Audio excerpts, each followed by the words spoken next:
Wednesday, July 15th. At this time, I need each audience member to stand and state your name clearly and indicate who you represent. And we'll start with you, Mr. Banger. Daniel, Board of Pharmacy. Anne Marie Nolan, Board of Pharmacy. Susan Alverson, Board of Pharmacy. Jim Easter, Citizens Hospital, Orlando Health. Good Gray, the Southern Group. Hey, Ryan Cook, P4 student, Auburn. Lauren Glass, Berkeley Pharmacy. Lori Caldwell, Auburn University. Leanne Ross, Auburn University. Jack Adams, Huntsville Hospital. Jeff Church, ABCI. Glenn Wells, Board of Pharmacy. Crystal Anderson, Board of Pharmacy. Cindy Passmore, Board of Pharmacy. All right, thank you. If anyone's on the WebEx and does not have your full name on the screen, please email that to John Lena at jlena@albob.com so that we have your full name for the record. Before we get started, I'm going to ask Mr. Brooklier to give us an invocation and then followed by the pledge. Bow our heads, please. Thank you, dear Heavenly Father. Thank you for this great day. Thank you for the opportunity to serve this great state and this great profession. We ask that you be with us today. Help us to think clearly as we make the best decisions for the state and for our profession. And we ask these things in the name of the Father, Son, and Holy Spirit. Amen. All right.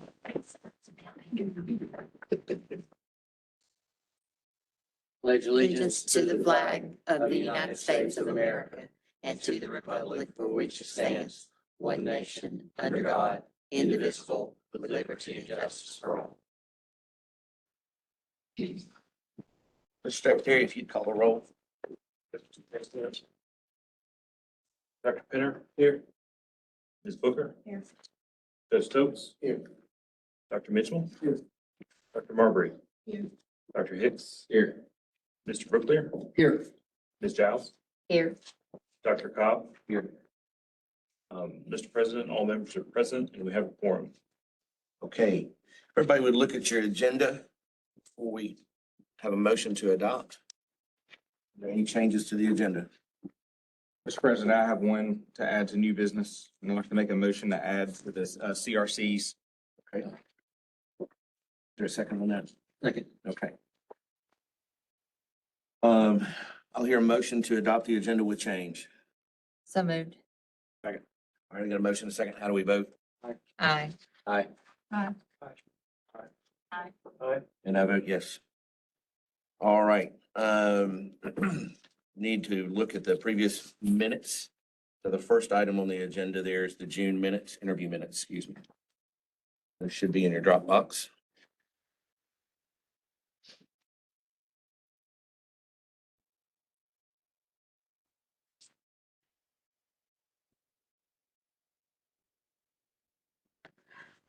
Make a motion to accept the minutes as presented. All right, I have a motion. Do I have a second? Second. I have a motion and a second. How do we vote? Aye. Aye. Aye. And I vote aye. And Stacy, have you got the list of who does that? Didn't you have that?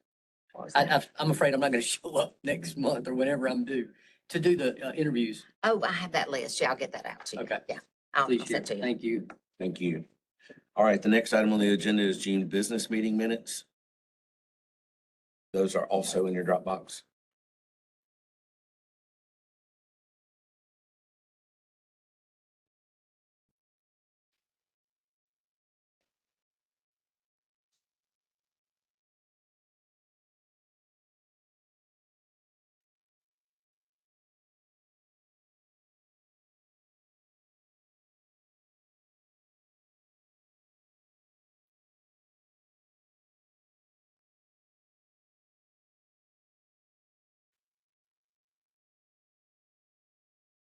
Any discussion on business meeting minutes?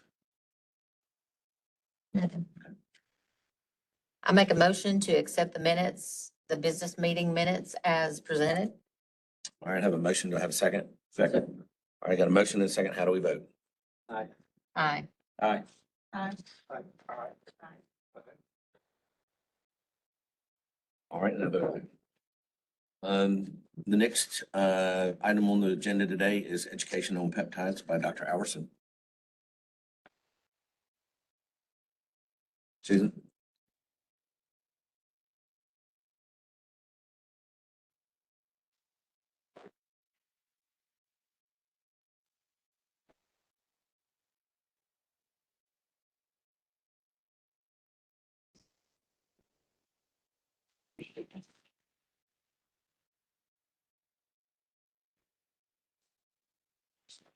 Some of the. Where's they'll go. So I'm supposed to be over here. Yes, ma'am.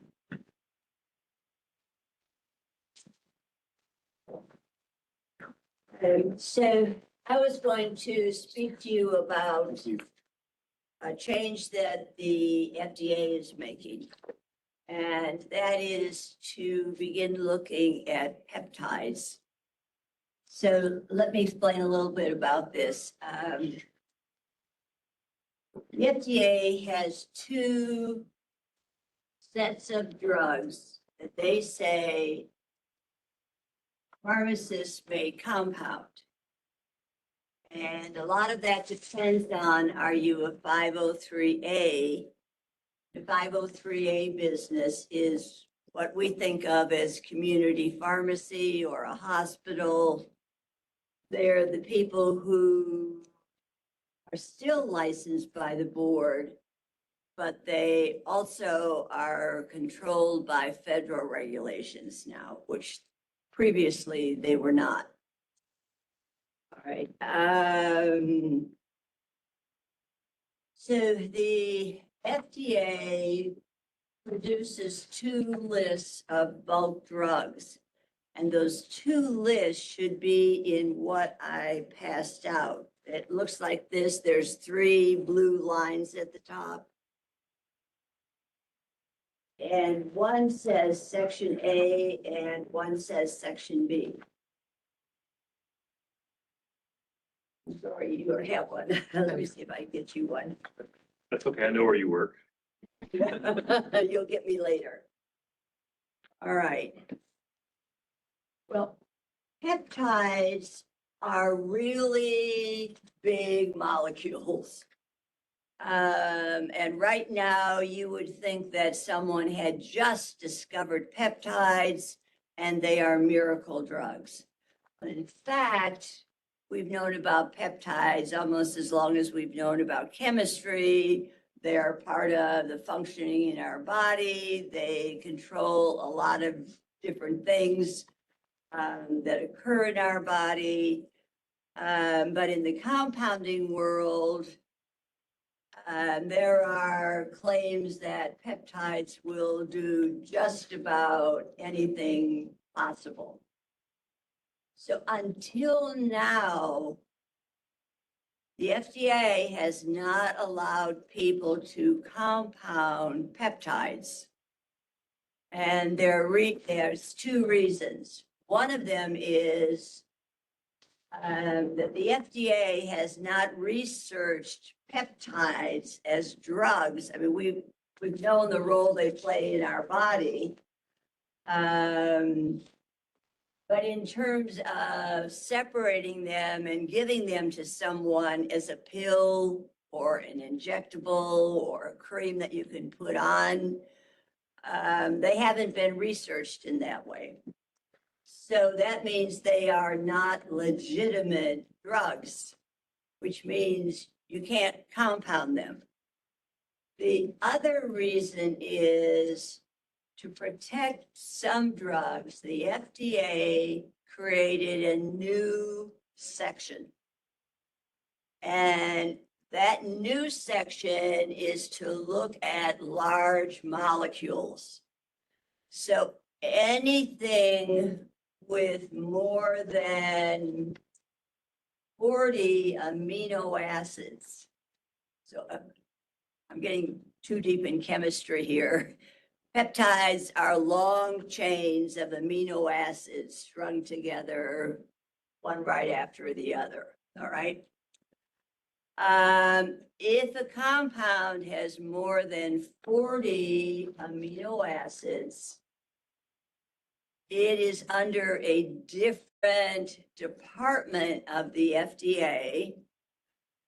And anything in that department may not be compounded.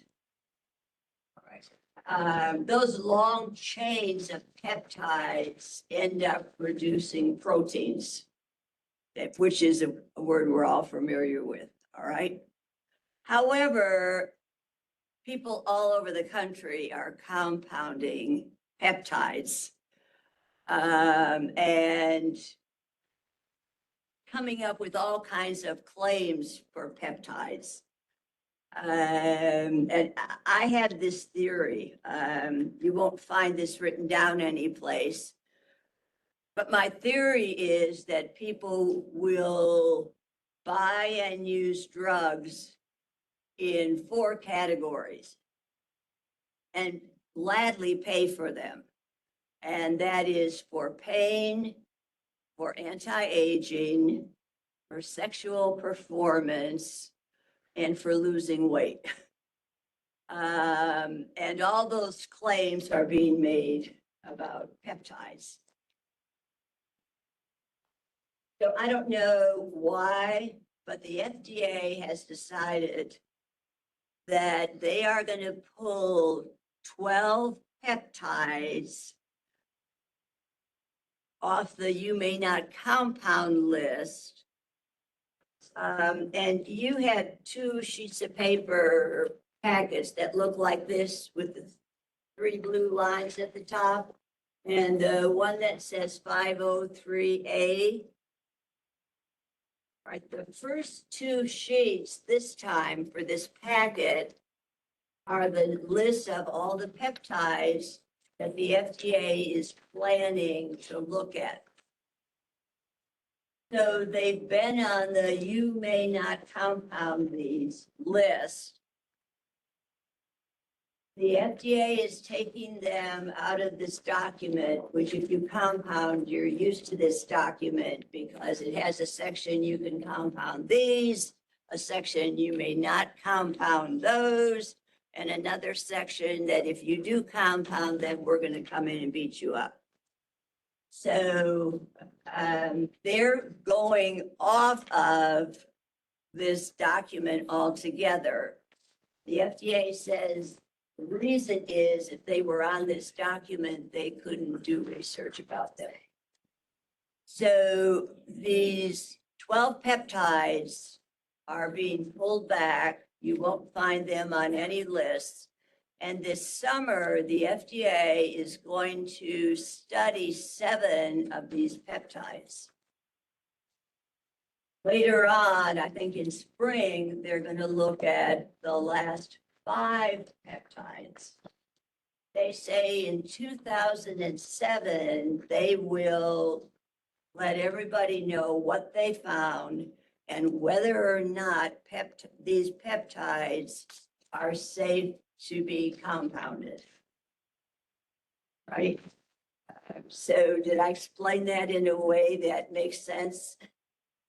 So, you're saying that those first ones on here, not the last 5, when are they gonna, They've started already. They've started. To get those. okay, So they said this summer. that we should have this summer?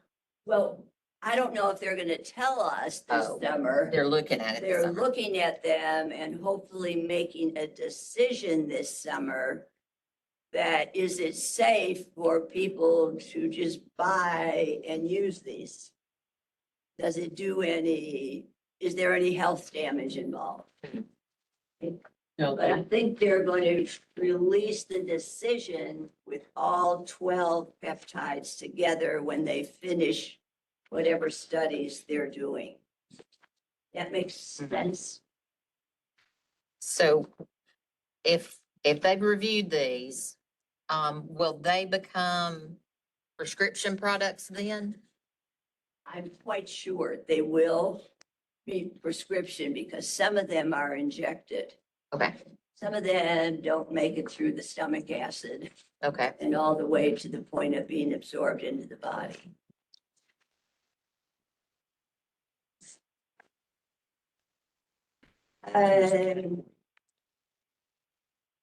So I've given you some extra documents today. Um, so what I have given you are at the top, 3 documents. One says 800, one says 795, one says 797.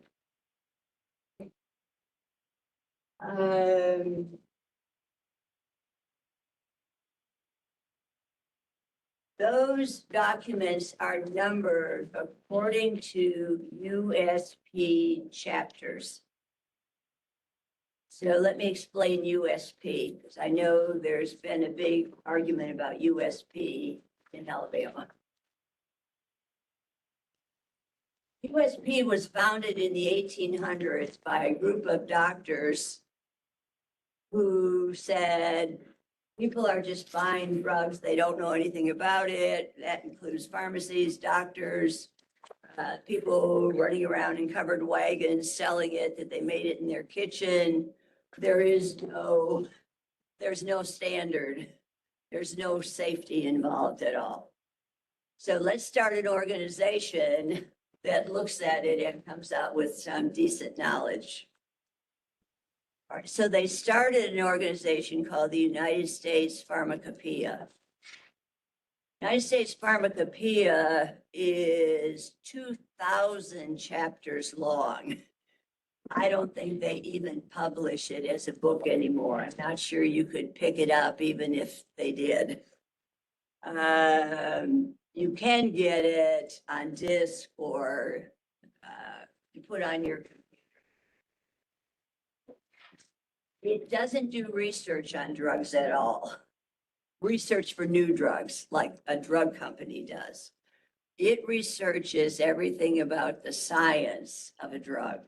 So will this drug dissolve in water? Will this drug dissolve in an oil? Is this drug safe to put in your eye?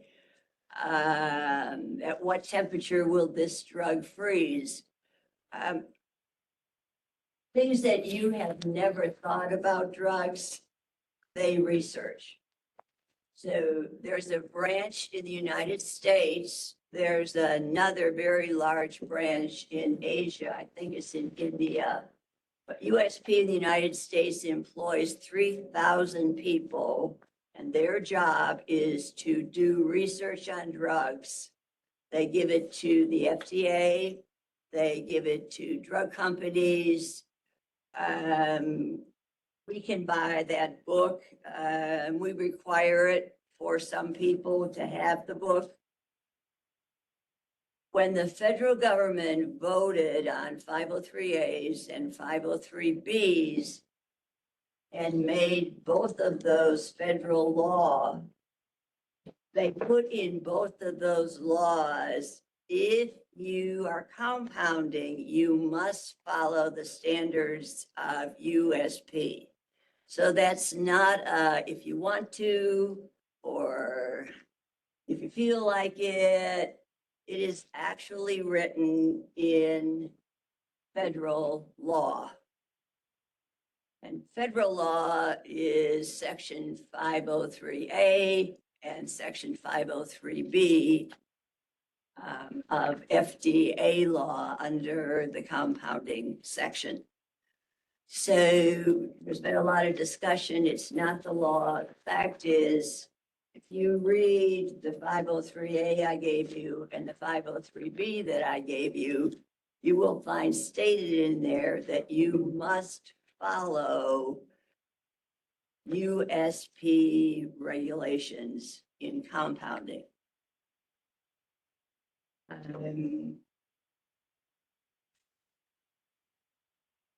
A lot of times you know what you're doing, you don't have to, but a lot of times you want to know, will it dissolve in this? Can I give this drug by mouth if you're compounding it? Is it going to be destroyed by stomach acid? How is it going to break down? In compounding, we do a lot of things that haven't been studied before.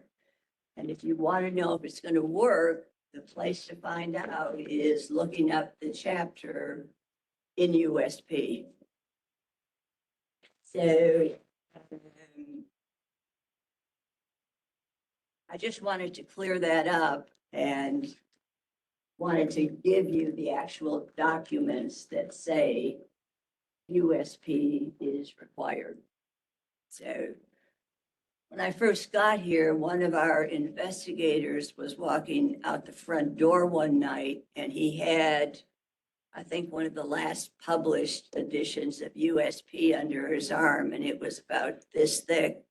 I said, "Where are you going with that book?" He said, "I'm going to go home and read this." Give me that book. There's no way you're going home and read USP. We will teach you what you need to know. So I really had to admire his willingness to learn. So the other reason I wanted you as board members to have those documents. So you have 503A, 503B, which are the federal laws. Federal laws say you have to follow USP. I've given you the USP regulations for sterile compounding, for non-sterile compounding.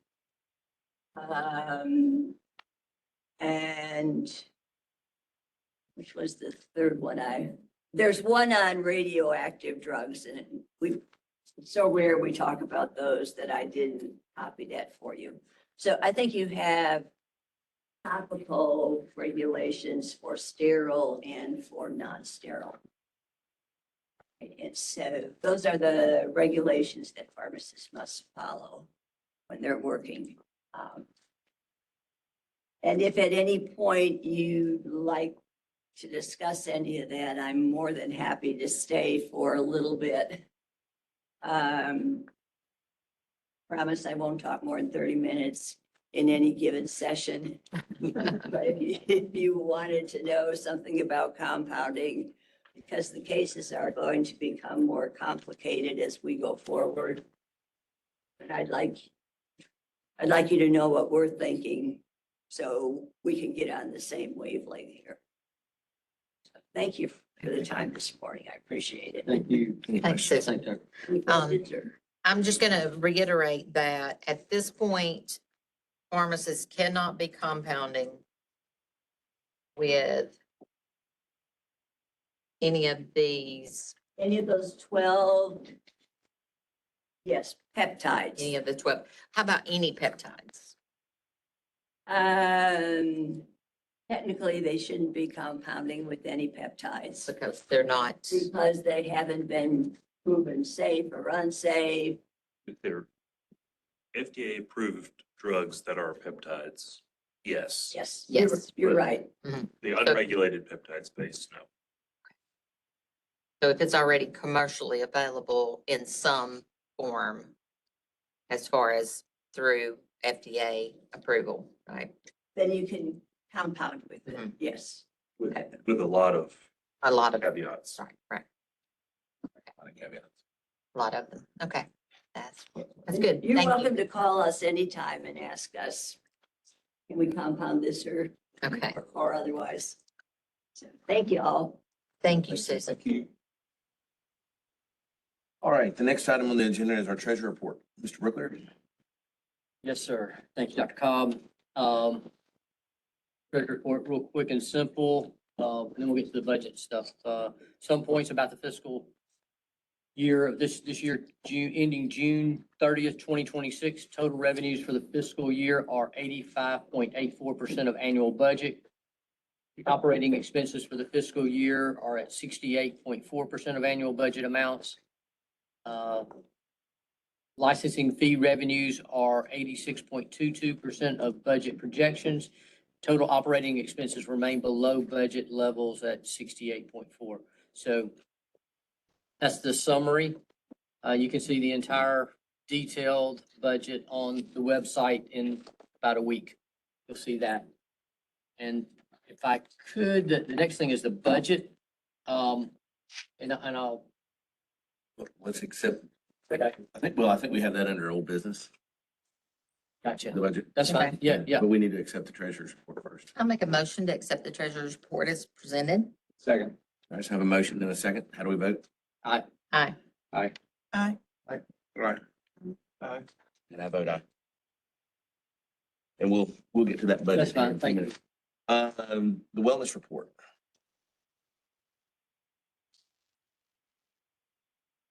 Follows is a monthly report of current work of the Wellness Committee. All of our folks are presently being monitored or without complaint, and their screens have been negative. Of the current work, there are 5 pharmacists in process at this time in residential treatment being held out or going for evaluation. There is 1 pharmacy tech in process at this time, the residential treatment being held out or going for evaluation. There are 2 pharmacy techs in process at this time with no return contacts. There is 1 pharmacy student in process at this time in residential treatment being held out or going for evaluation. There is 1 pharmacy student in process at this time signing a diagnostic monitoring contract subsequent to an evaluation. The note there is the case, this is the first case to be used with a less expensive and intensive evaluation designed for students and technicians. Communicated to thank you to board members for your suggestions. There is 1 pharmacist who has relapsed and is deciding about treatment or giving up their license. We're giving them a little time to decide while not working, and staff has been notified. Outside of this number, we have 46 pharmacy health professionals who are being monitored. This is expected for the number of licensees. It is slightly up from last year. Thank you, Dr. Mike Garber. All right, thank you. Roll right on into the investigators report. Thank you, Mr. President, members of the board. The Chief Investigator's Report for June of 2026 has been uploaded to Dropbox for your review. It contains comprehensive statistics related to inspection and investigative activity conducted during the month. During the month of June, investigators completed 137 compliant inspections. Of those, 0 inspections resulted in observed violations rising to the level of generating a complaint or potential statement of charges. Year to date, from January through May of 2026, investigators have conducted a total of 819 inspections, with 1 violation identified and was referred to legal for review of a possible statement of charges. During June, the board received 17 complaints and 16 investigations were completed. Of those, none of the completed investigation findings were referred to legal for review or issuance of a statement of charges. Year to date, the board has received a total of 119 complaints, of which 7 have been referred to legal counsel for further review. Since the last board meeting, there have been 5 reported pharmacy burglaries, 3 in the Northern District and 2 in the Middle District of the state. The Dodge Durangos ordered by Albop are in Dodge inventory. They have been assigned VIN numbers and are in the state awaiting delivery to the dealership.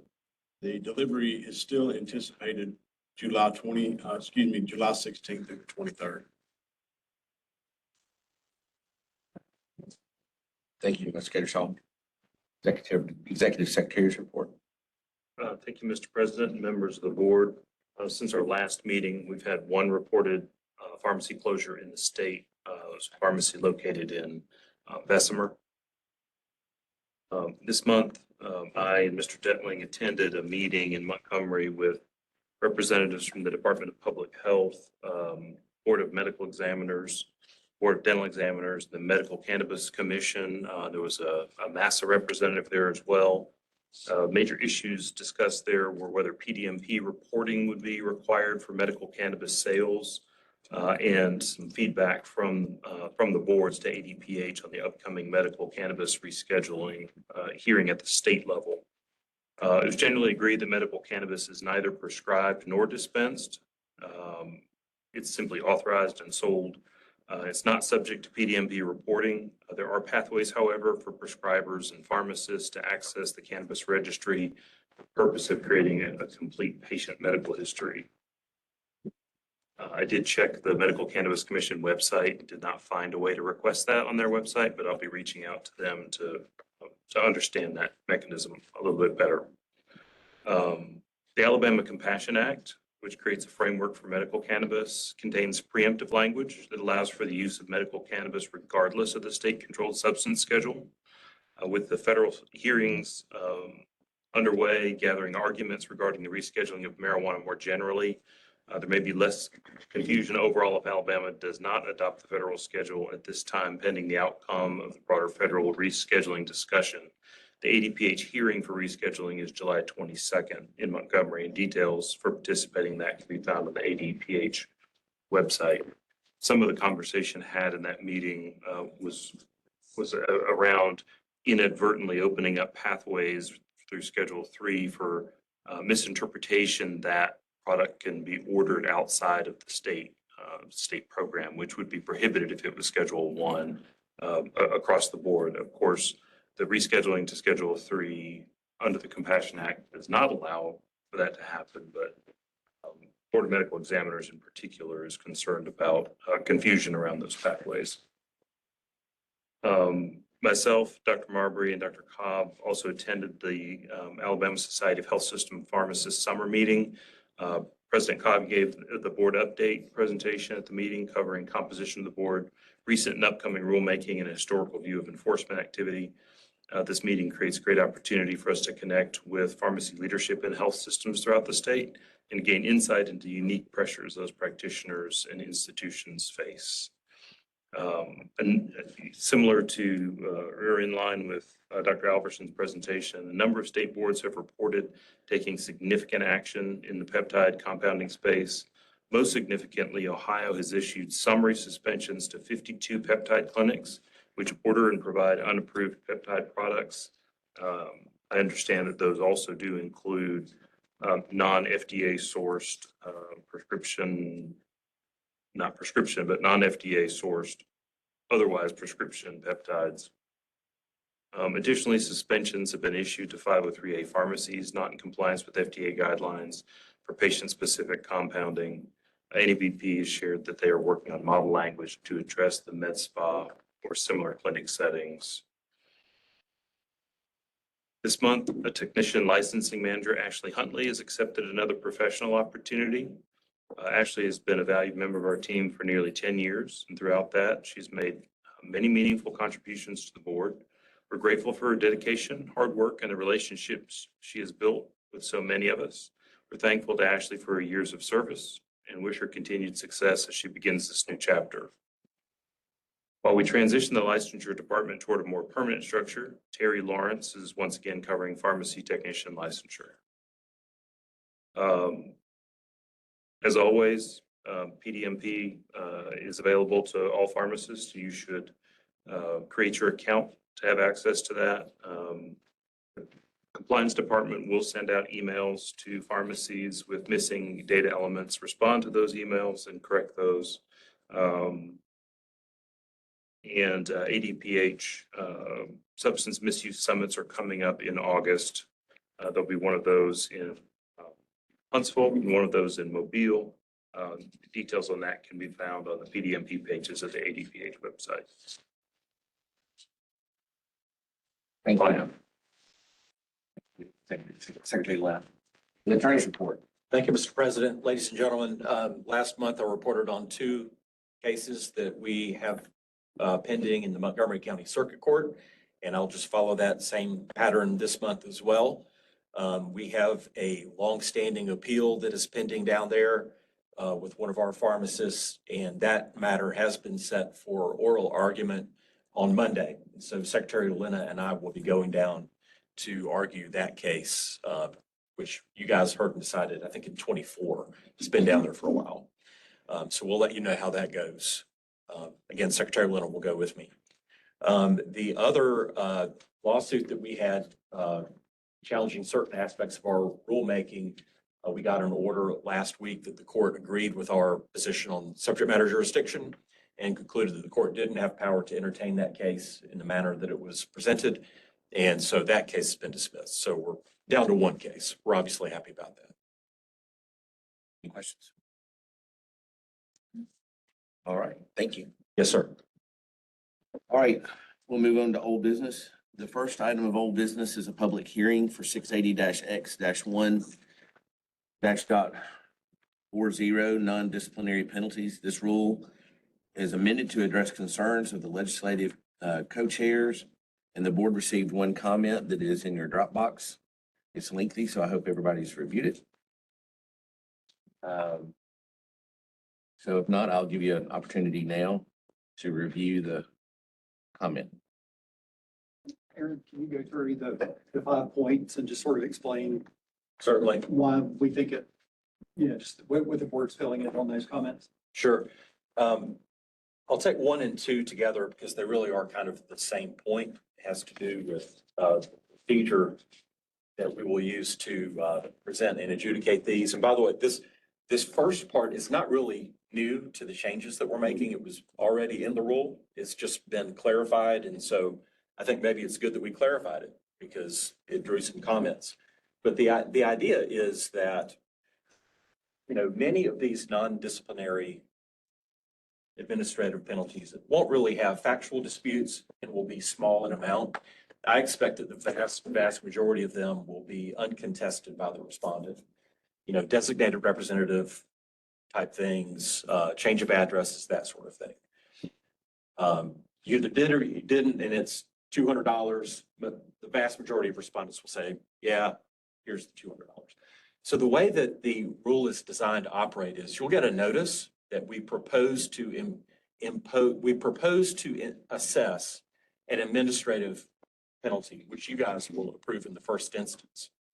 And they will have 30 days to respond to that and say, no, I want a hearing. And if they don't send back a response to us, then the assessment will occur and become final. And it will become final and non-appealable because it's undisputed at that point. That is legally appropriate under the Administrative Procedure Act. It expressly allows for dispositions by informal means, which would include an agreement. You might say, well, this is not exactly an agreement, but the word default is also in there. So if you, on small matters like this, I think it's appropriate to have that as a manner to accelerate the disposition of matters without hearings. If you want a hearing, you absolutely get one. You can appeal to circuit court. You can appeal to the Court of Appeals if you want to. But you do need to let us know that you want a hearing. So that, I think, is appropriate in the way that that is spelled out. And again, not really a new feature of the amendments that we're putting in, but it was clarified. And so we will address that in the concise statement that we issue along with the rulemaking certification. So that's the first two. The third relates to schedule entries providing for a warning with no fine. I mean, we've talked about that. There are some schedule entries that aren't fines. They're things like, well, for the first time, we won't issue a fine. We'll give you a warning letter. And I think too, again, that's appropriate. I mean, if you want to recharacterize that as, well, the range is 0 to 0 for the first violation. That seems to me fine. I don't think that licensees will really contest getting a warning letter instead of a fine. So those items don't have to be in the schedule because they are not monetary fines per se, but there's also no harm in those being in there. The look back period, again, this is not new. And in fact, the change that we're making is more favorable to licensees, I would say. Not 40 as it is currently written says that you can't get 2 non-disciplinaries within a 10-year period. So if you commit a non-disciplinary violation and you do the same thing again within 10 years, it goes to the disciplinary route. We did receive some comments that was too long. Some comments that said you just can't do that at all. We've taken that into consideration and said, you know what, 10 years is a long time. I mean, a lot of people can miss their CE twice in 10 years, for example. So let's change that to 5. If you do the same violation within a 5-year period, it'll divert to disciplinary. If it's longer than 5 years, you can get another non-disciplinary, if that makes sense. So the change is, again, more favorable to licensees. This comment is saying that you can't do that at all. Non-disciplinary has to always be non-disciplinary, and I just don't think that is supported in the statute. The last comment has to do with, well, I guess there's 2 more. The 5th comment relates to NPDB reportability. We've talked about it in this room before. NPDB reportability is governed by federal law. And so we can't put in our rule, or I would strongly recommend against it, can't put in our rule that certain things are or always are or not reportable to the NPDB. It's just not that simple and cut and dried and basic. You have to look at the federal standards for each case to determine what the facts are, what the action is, and determine if it's reportable. We can't just make things non-reportable by state law when they are reportable by federal law. And it is true that I think the vast, vast majority of these administrative fines will be non-reportable. There are things that in the main will rarely, if ever, involve patient care or any realistic impact to public safety. These are mainly, what we call sort of paperwork sort of violations. You didn't quite follow the steps you're supposed to do on an administrative matter. Doesn't have to do with patient safety directly. In almost every case, these are going to be non-reportable. I just don't think that we can put in our rule that they're always non-reportable. So that is that one. And then the last has to do with a fiscal note. Again, we're going to be doing more fiscal notes, absolutely. This particular rule amendment does not change any of the fine amounts, any of the ranges at all. It just relates to procedure to address concerns that were raised by the Legislative Council. And I think in doing that, it is a very fair statement that this proposed rule change does not involve economic impact in any meaningful way. And so I disagree with that as well. And that's all. Any questions, other questions for council regarding the comment? So my question on point 1 about final and non-fillable, and then number 2, the default. So when we send notice to a licensee, is that sent by some certified fashion that we're assured that they received that notice? Well, it will need to be served in accordance with the Administrative Procedure Act, the same way that an initial SOC would be served. Because it is, in one way of looking at it at least, it's the initiation of a contested case. So it would have to be served in the same way. Now, there are situations, I'm perfectly blunt with you, we have addresses that are on file and licensees are required to keep that on file with us. There probably will be times when the green card doesn't come back. And there's actually a pharmacy board case from a few years ago where that happened. And the Court of Civil Appeals said, if you're sending it to the address that the licensee has on file with us, the fact that they don't sign the green card and send it back is on them. So when you say sent, when it comes back to us, I wouldn't promise that in every single case, but we do have to follow the provisions for service, yes, if that answers your question. And it will say, absolutely, you need to tell us if you want a hearing or not. And it will clearly outline what the consequences of not responding are. So let's just say it doesn't involve a change of address. So if I forget to renew something and you send me a notice certified and I don't get it. So it gets served to the pharmacy, but it gets lost somewhere. So y'all have proof of service, but I swear I never received it. So then I'm going to have that 30-day default judgment. Do I have appeal rights through the board, or does that appeal right have to go through a circuit court? Those are cases that I think you guys can look at on a case-by-case basis. You can always change an order or judgment that you entered. There is a statutory procedure for a motion to alter or amend. There's a time limit on that, though. But that doesn't say that you couldn't ever look at it again. Does that make sense? So there would be a period of time as of right where they could come back and say, wait, I really didn't get that. And I really do want a hearing. And I feel sure that this board would look at that and say, sure, we'll set you for a hearing. So we do have the ability to do that. You would always have the ability to do that, and you could look at those on a case-by-case basis. And then on the, the entries that are not dollar ranges, do we need to add 0 to 0 for those warning letter ones? Or just for the fun of it? I don't feel strongly that that needs to happen. I don't feel strongly that those need to be in there, but I do like, I think there's a reason as far as the public's understanding of how we're going to be implementing these schedules that we put in there in some places. Look, we intend to send you a warning letter first time. And I don't think that that is illegal. It's not contrary to the statute for that to be in there. So, my feeling is you guys approved it that way, and I don't feel like it needs to be changed. On the 5-year look back. So I forget to renew my license, like my corporate is never going to renew it on time because they always process that in January. They don't care. They're going to pay a late fee every time. So year one, they renew it late. 2 years later, they renew it late. So then that automatically becomes a statement of charges. No, that's actually a bad example because the legislature said that late renewals don't go in here. It's a change of address. So, and the change of address is still bad because that sounds like the pharmacy moved.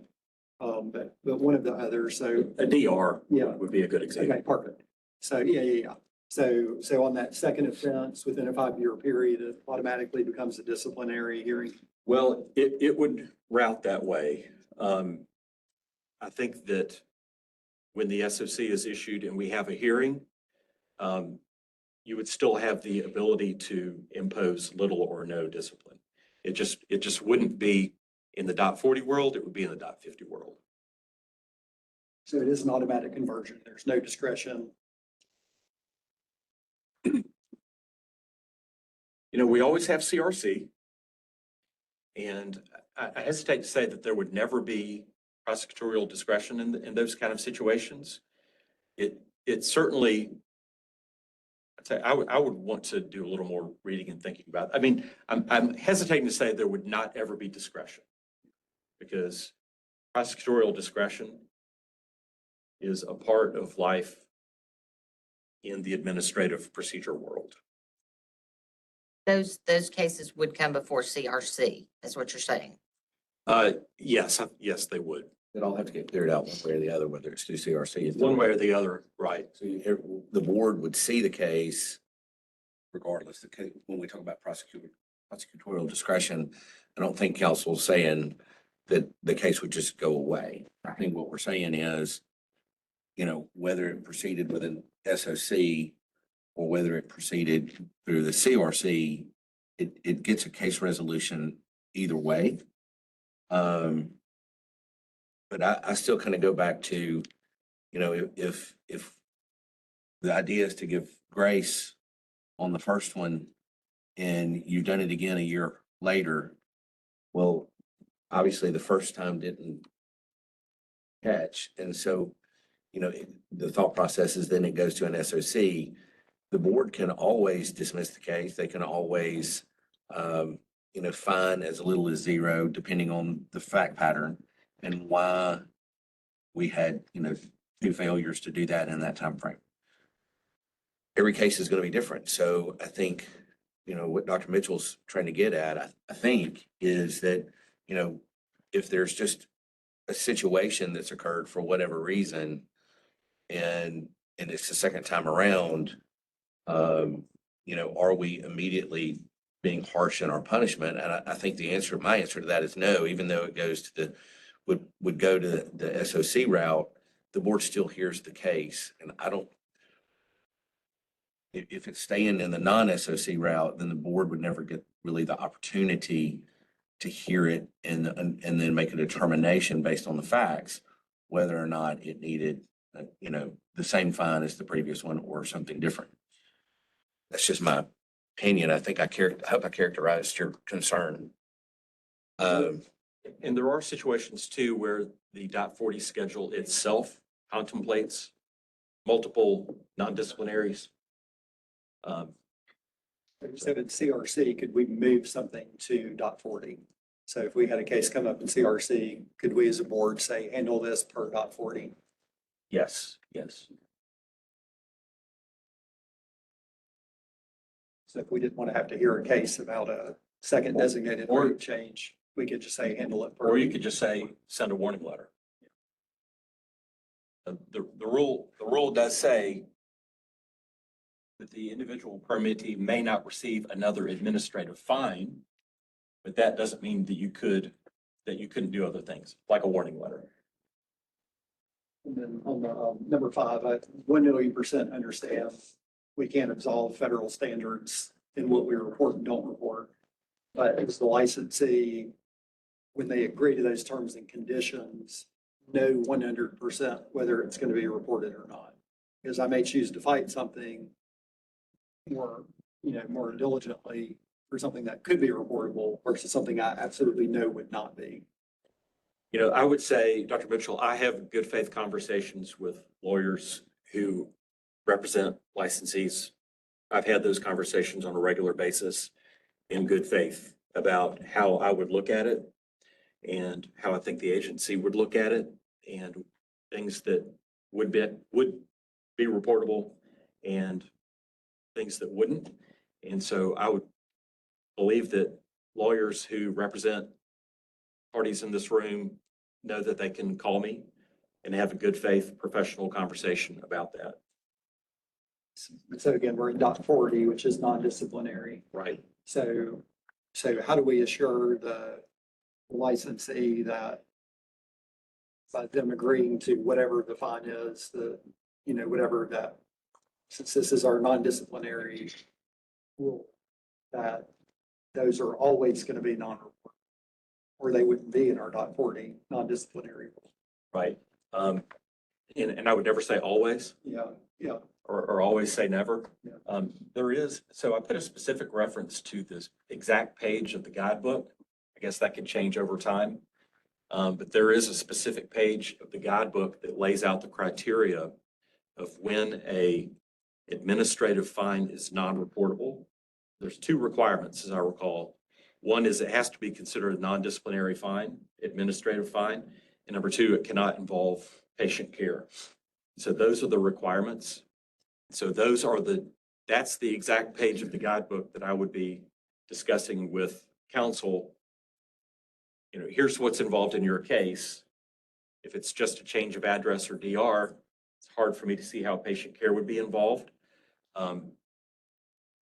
You'd have to get down into the facts of a particular case to say, hey, you know what, a patient was really impacted here.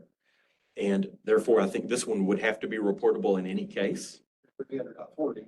So we need to be having the conversation under .40. We'd be having the conversation about, well, is there some tangible impact to patient care here? And again, I would presume that most people here under .40 are not going to have counsel because it's administrative stuff. But yeah, it's non-disciplinary. The vast majority of them, I think, will be uncontested. Yeah, exactly. Right. Yeah. A vast majority, I think, will be uncontested and not reportable. So we're talking about I think we're talking about very rare cases. For sure. And I certainly hope, and anyone listening to the meeting, anyone here would know, if you get a notice like this, you can call me and we can have a good faith discussion.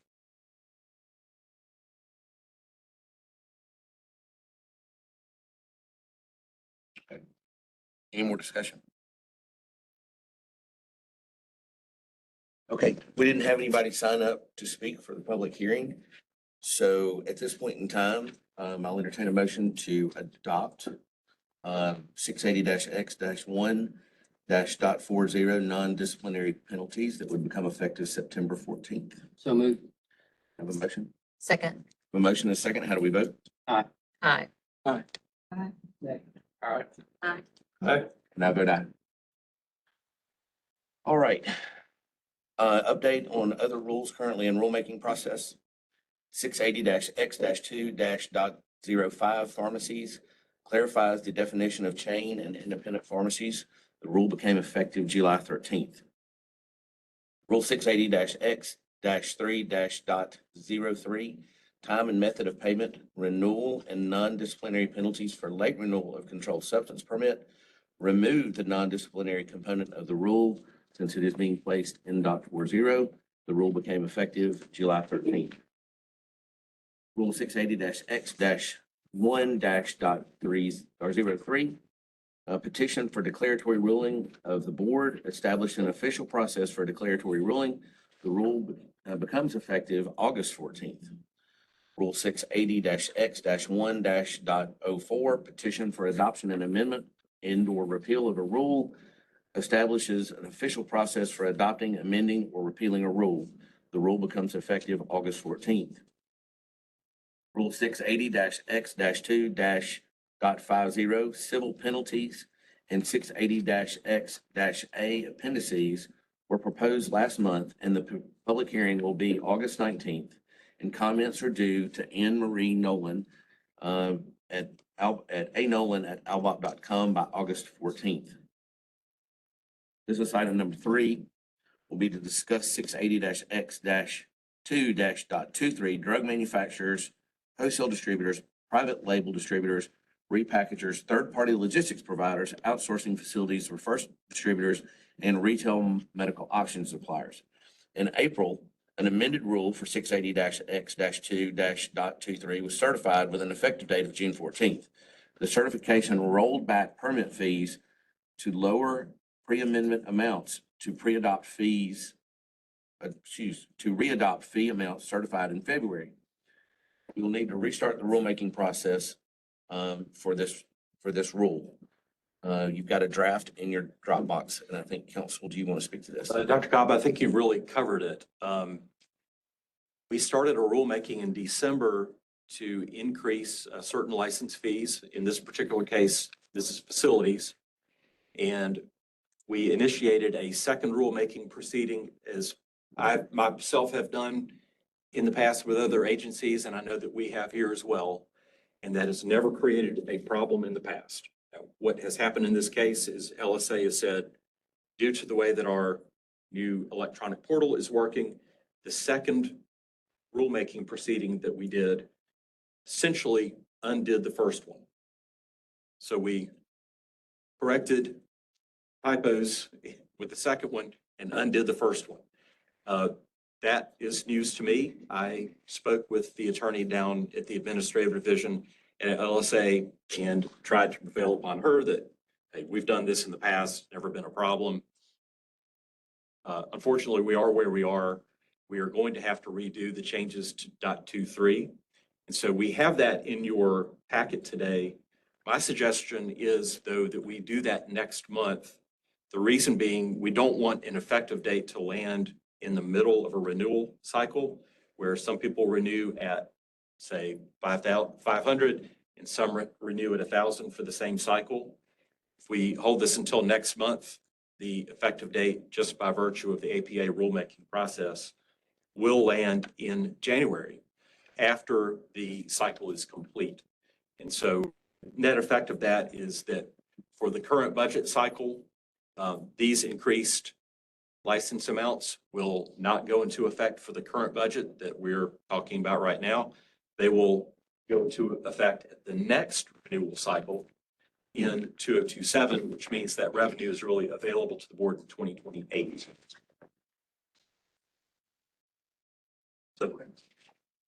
So no action on that today. That'll be in your Dropbox for you to take a look at. I think we had somebody join us. If you would, give your name for the court reporter. Thank you. Old business number 4, discuss amending 680-X-2.14.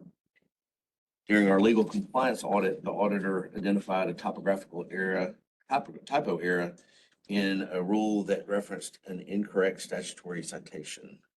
Anne Marie, are you speaking to this? I certainly can. There is a draft in your Dropbox for that rule, so it's specifically in subsection 10B. It references within the text, Rule 3424(1), I believe, and the correct statutory citation for pharmacists and pharmacies is 3423(1). And so this is just an amendment to clarify that statute we're trying to reference is the one that refers to pharmacists and pharmacies. Is there anything else we needed to do to this rule besides this edit? While we're at it. If the board would like to review it, we can certainly have the amendment next month. If you guys would like to take some time and see if there's any other pieces of the rule that you would like to review. This was just for us to correct this typo, but if you'd like to wait a month, I'll defer to council whether this is necessary to begin I don't- today or if it can wait a month. I don't know of any changes unless the board members got some. I didn't see anything. When I reviewed the rule, it looked good, except for that little typo. All right, we'll entertain a motion to begin the rulemaking process for 680-X-2-.14, the role of technicians in pharmacy. So moved. Second. We have a motion and a second. How do we vote? Aye. Aye. And I vote aye. All right. Business item number 5 is discuss administrative rules regarding military portability and digital signatures. Council has identified the need to adopt a rule concerning military portability and a rule concerning digital signatures. There's a draft in your Dropbox. Council, do you have? Sure. And I told you last month I would bring these to you. I think that digital signatures is ready for you to look at. Again, this is kind of in the first peak process where I try to bring things to you before I ask you to vote on them. So the digital signatures rule is there for you to look at. We have been at the staff level batting around exactly how the military portability rule will work. And I think that we need to do a little bit more vetting on that before I bring it to you. So I think do not have that in the Dropbox for you, but the digital signatures is. And the digital signatures is something we're already doing, but the statute provides that we should prescribe our rule that we're going to accept that. And so that is just there for you to look at. I'll ask you to vote on the digital signatures next month. And we'll bring you a first peek rule on military portability next month. I would say that we do have an informal, non-rule-based process for issuing military permissions to practice, and we're actually doing it. It's not a question of whether we're actually complying with the law. It's having the regulatory framework in place to formalize it and guide the staff. And so this really came to attention for me again in the last couple of weeks. The Justice Department, I don't know if they sued. I guess they must have sued the state of Georgia. They entered into a consent order with every regulatory board in the state of Georgia who had not been doing this. And we really do not want anything like that to happen in our state. We have a lot of service members coming in and out. Maxwell, East Alabama, it used to be called Fort Rucker. Not sure what they call it now. There's a lot of military in our state. We obviously want to do everything that we can to make it easier for them to come to our state and practice. So that we will have for you next month. Seemed like there was a draft in there earlier. There was, and we talked about it yesterday.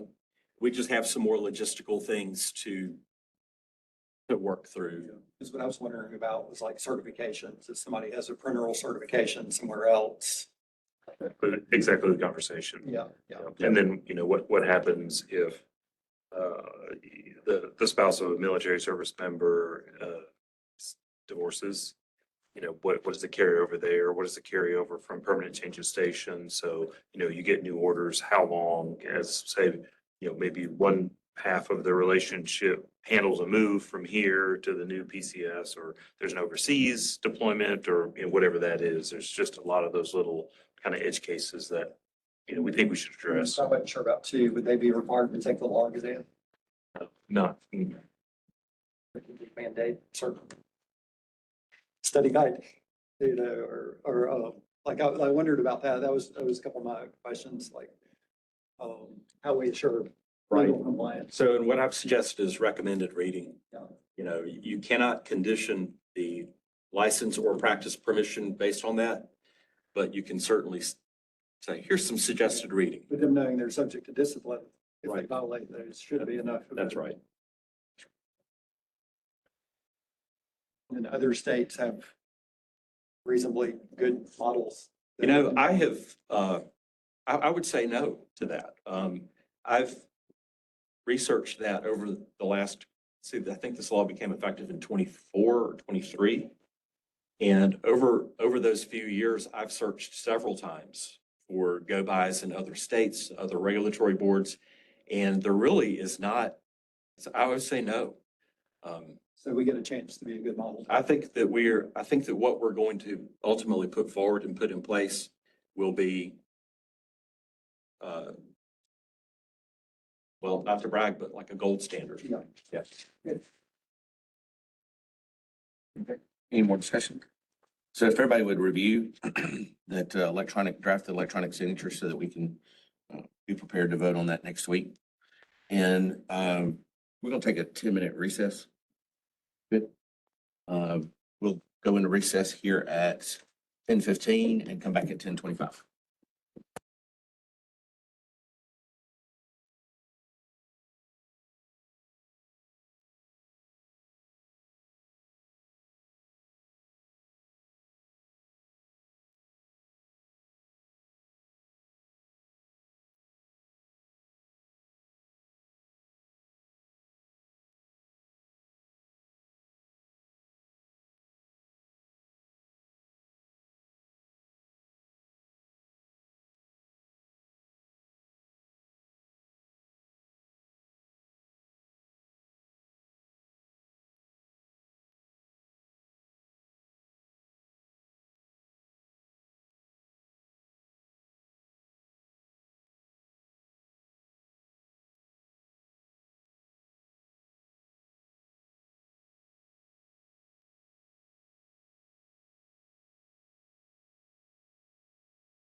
I see coming back after a brief recess. The next item of business is old business, number 6. Discuss board governance rule draft. Last month, the council provided a first peek for a new rule for the board to contemplate, Rule 680-X-1-.06, officers of the board, and Rule 680-X-1-07, meetings of the board. Those drafts are in your Dropbox, and I hope you have had time to look at them prior.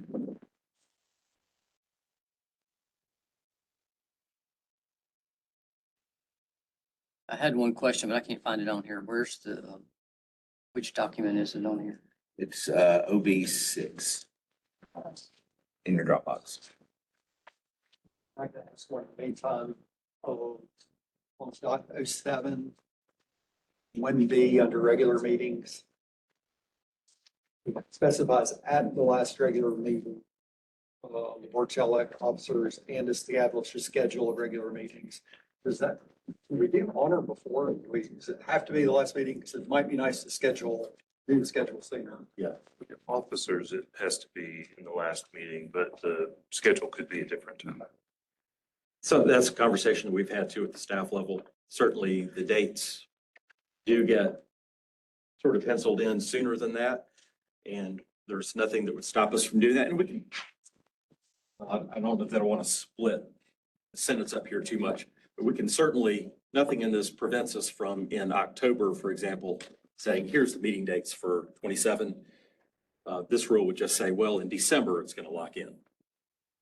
Yeah, and it's just a matter of operations. Dr. Mitchell, we usually start that in the October timeframe so that everybody sees those dates and then can look at their calendars for any potential conflicts and try to run those dates through like March of the following year so that, you know, not only for in December, you're not looking at just the setting the dates for the following year, but then through March into the next.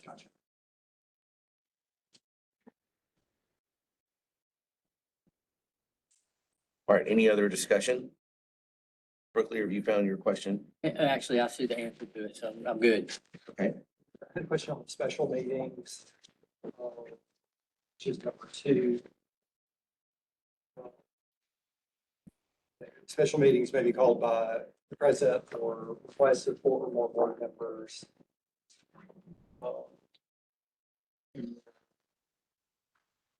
Under that section, as far as when it's called, if the executive secretary does not receive affirmative notifications from at least 5 members, one of which shall be the president or vice president, there shall be no division. So essentially, out of 9 members,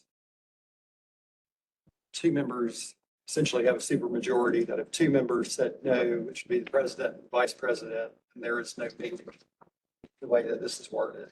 Right. The reason, I don't want to interrupt your. No, go ahead, yeah.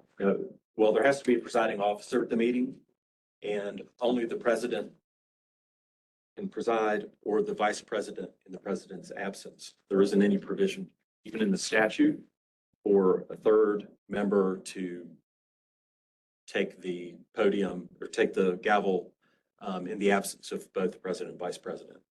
So and as far as that as the presiding officer, is that common in other boards or in other administrative bodies of the state that that only two people, especially now that the board's expanded, when there were 5 members of the board, 2 members is nearly half of the board. But with 9 members, is that something that needs to be readdressed that that potentially there could be a third presiding officer that's a member of the board, in a leadership position of the board, you say that 2 people can't kill what 7 other people may be fighting to. Dr. Mitchell, your question started with, is it typical among boards? And I have not researched that. I don't know. I think it probably is, though, that the president would be the presiding officer and would there be a third person behind the vice president? I think that would be unusual, but I'm just speaking from guesswork standpoint. So there's no statutory provision for backup presiding officer beyond the president, vice president. Correct. Well, I can only imagine if the vice president refused to have a meeting when 7 of the other board members wanted to have a board meeting, they would not roll to be president the next year. Unless only imagine. So I can say that, as president or vice president, our goal is to serve the board and the board's wishes. So I doubt we would, if 7 people came, as long as we could come upon a date, I'm sure one of us could make it here. We're talking about future boards too, not just the. Right. you know, the current Well, state. again, Yeah. if they want to continue their role in any way, they could easily be voted out the next round. So, Any other discussion?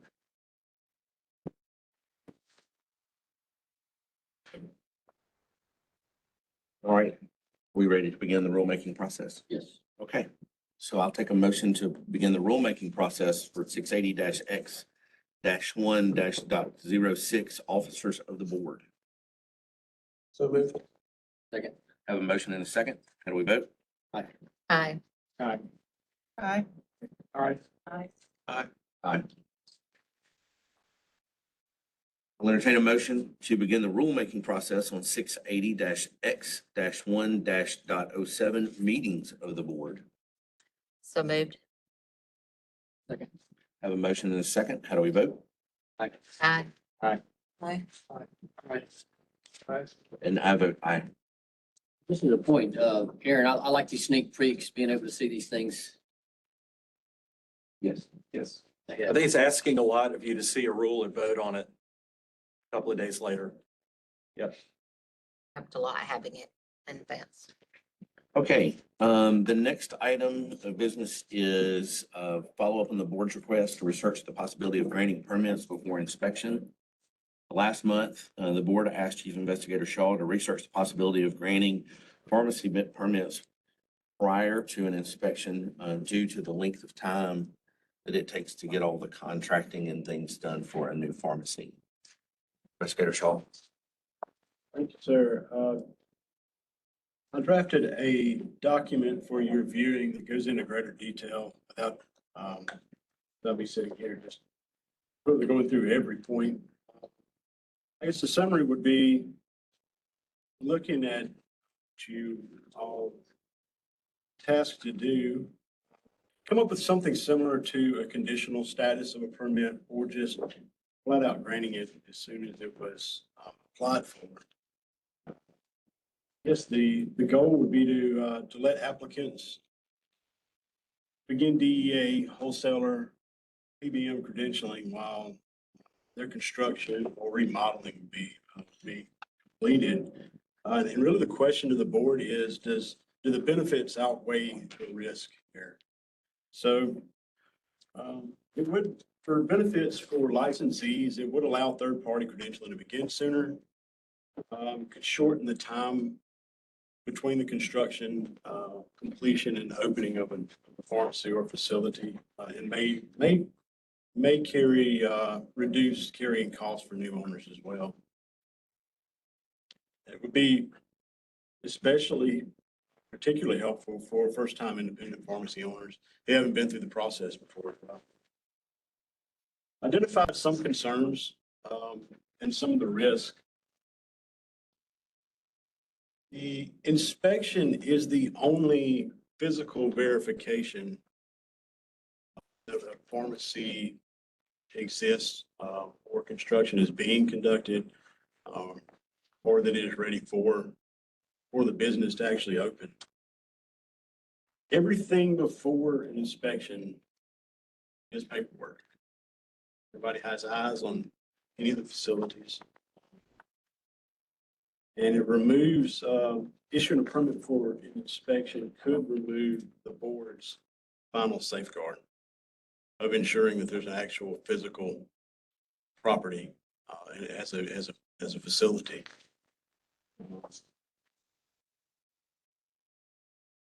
the drugs are shipped. And we got to think when we're doing this as enforcement, or part of the enforcement, part of licensing would be to ensure the public safety, the best welfare of the people of the state. But we look at it from an enforcement side, 99% of the people or applicants are going to be doing the right thing. And what we have to protect against is the 1% that do not have the right intentions. So, you look once, drugs are, if a permit is granted and a license, they have the permit number. Are they able to obtain DEA licensure? Contracts with insurance companies, contracts through PBMs, those types of things. I think that's what the goal would be, to get that started earlier. But once that's obtained, if there is no physical location, is the ability there for the 1% to do harm? So that's the question there. So I did take a look at other states. That's something we commonly do to see where we stand with other states. What I could find, just without being able to contact every one of the states, what I could find on public sites was through the state of Florida, Rhode Island, Washington State, Texas, Georgia, and North Carolina. All of those states, they all operate similar to what we do now. No state that I could find publicly allows for a permit to be issued prior to a physical inspection. The only state closest to that would be the state of North Carolina. North Carolina will issue that permit number, but only issues to a new permit number on a new, I say like a change of ownership. That facility had been inspected under a previous ownership. So that's the only state that did anywhere close to that. Other questions would have been, and I've reached out to DEA. So DEA issues their permit knowing that the state of Alabama, when we issue our permit number, we've done an inspection on that facility and that facility exists. So I don't know about the wholesalers, if they take similar view of that viewpoint of whether or not, the states looked at it, those types of things. I would assume that they would. Be glad to follow up to make, to get any statements from them, official statements from them on that. The other portion of this would be, and this would be, I could refer to council as we moved along, if we continue forward with this a lot further. But does our statute even allow to issue a permit before inspection? And looking at our statute, looking at rules, that would be, may possibly require several legislative actions or changes to board rules if we move forward with that and had a solution that you guys wanted to implement. It would most likely require some statutory changes and rulemaking changes. I did put in the document there some that I looked at that would possibly require that, and noted that in the document as well. So I think from the customer service standpoint, that holds a lot of merit, and it's, for helping the licensees being able to obtain the license quicker. It has a lot of benefit from that side.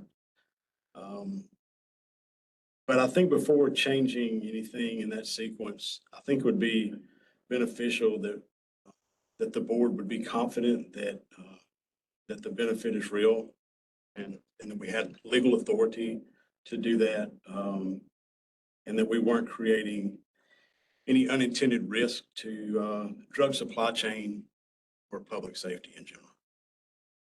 So one question I've got, because I don't really know the answer, I think it may be somewhat variable, is what level of build out is required for an investigator to come and inspect and sign off? I mean, is it a full built out pharmacy, or is it I can go in and I can see the walls, I can see the where the plumbing's going.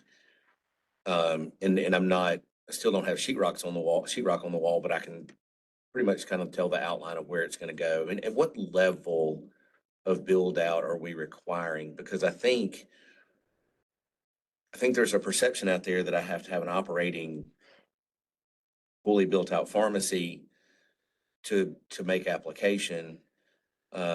Obviously not with drugs on it. And then I've got to get the application, then I've got to do the DEA and so on and so on. I mean, I think a simple thing, if doable, would be to have that blanket statement or that process by which maybe earlier in the construction process, when you can go in and you can see like, okay, this is where this is going, this is where this is going, this is where this is going. While you can't go measure countertop space and those kind of things, you can kind of see where it's going and can determine there is adequate space or not adequate space. I think if we could potentially have a license issue at that point, that might solve some of the problem. So looks like, so from the investigator standpoint, investigator goes out to do an inspection. We're not looking for drugs on the shelf. Right. Okay. We've had companies in the past, pharmacies will, at one point, there was a consulting company that would come in and put up simulated area, shelves and shelving and things like that. What we always had to look for, which was in the statute, is the X amount of countertop space, running hot and cold water, those types of things. And in the process, I feel like you've got to be far enough along in the process, we can tell that it's a pharmacy. And that's where we're at. We don't do inspections off of blueprints. And we don't approve, pharmacy locations off of blueprints or something like that, which I mean, we've been asked in the past, and that's what we just have to generally say that, like I said, 99% of the people, applicants, they're have full intentions of doing that. We've opened pharmacies in the past with what we required, that 6 months later, we're back for an operational inspection and they've never opened. Still. So there's how much skin in the game do they have at that point, we can, and it's certainly if we look at, I guess what I'm getting at is if there's a standardized level of build out that's required, then, you may be able to go ahead and get permitted, but still be a month before you're going with sheetrock and paint and all those kind of things. You may still be a month or more. If you guys determine what that level of build out is that y'all are comfortable with, and that might solve this problem.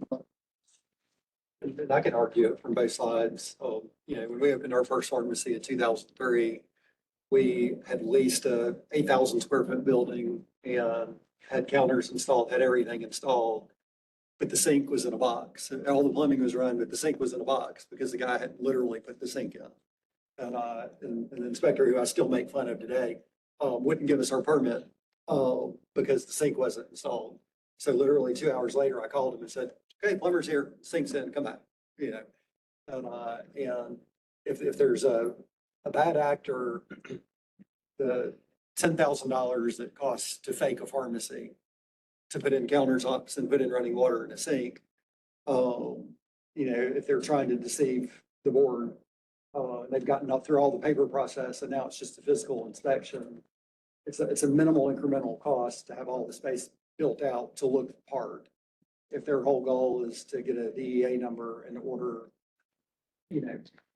hundreds of thousands of pills to divert, or if they're just trying to get a permit number so they can then get credentialed with Medicaid and the PBMs, and then file millions of dollars of claims before they're caught. So hopefully the wholesalers have the right checks and balances. Hopefully the payers have the right checks and balances to prevent that. But I think what Tommy's asking is very fair, to have a standardized list of build out.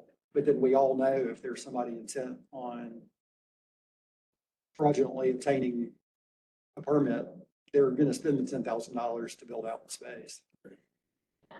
And I could be wrong, but I'm pretty sure I'm right. And I thought with PBM contracts, you require a date of inspection. I know often when I re-credential, I have to turn in the actual inspection. So I don't know that that would speed up the process with PBMs because you have to have an inspection date with Well, the paperwork. So you would have an inspection date, but I guess you're you have to saying have- if, you you're have saying, to have yeah, an you're saying if, okay, I see what you're saying. If you had a conditional permit, you would not have an inspection date. It sounds like similar to what you said at the DEA, is that it's understood that they've had an inspection. They have this permit number, so, I mean, theoretically, I mean, we couldn't do that. It doesn't sound like it. And I completely agree. We don't need conditional permit numbers.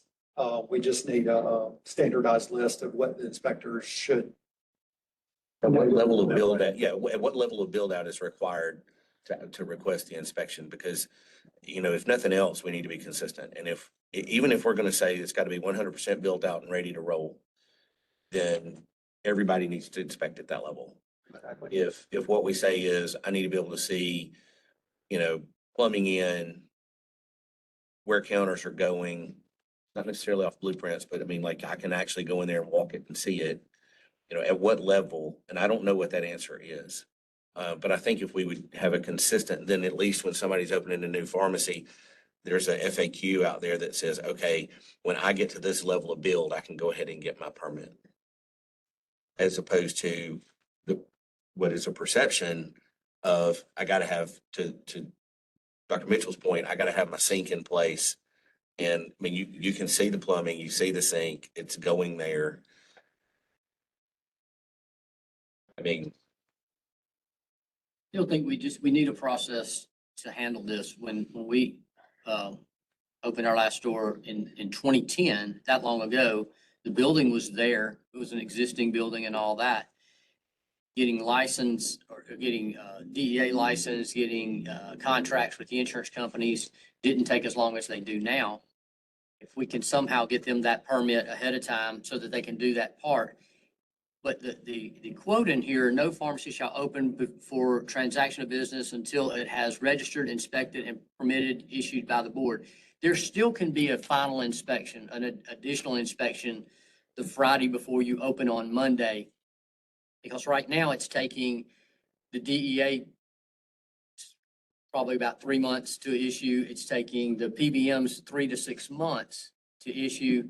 And you're going all that time when you could have been doing the paperwork and getting stuff done if you had that license. So there's got to be a workaround. We just got to figure it out. I think, yeah, I had some of the discussion there as well with a license. Just, hypothetically speaking, is if we issue a license, then that facility is permanent with us. They're a permanent facility.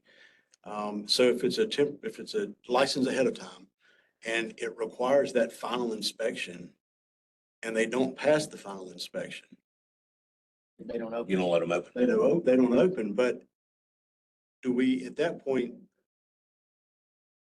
do we have to change the status of their permit? I don't know. I think that's a question for council. I mean, in my mind, the answer is you suspend.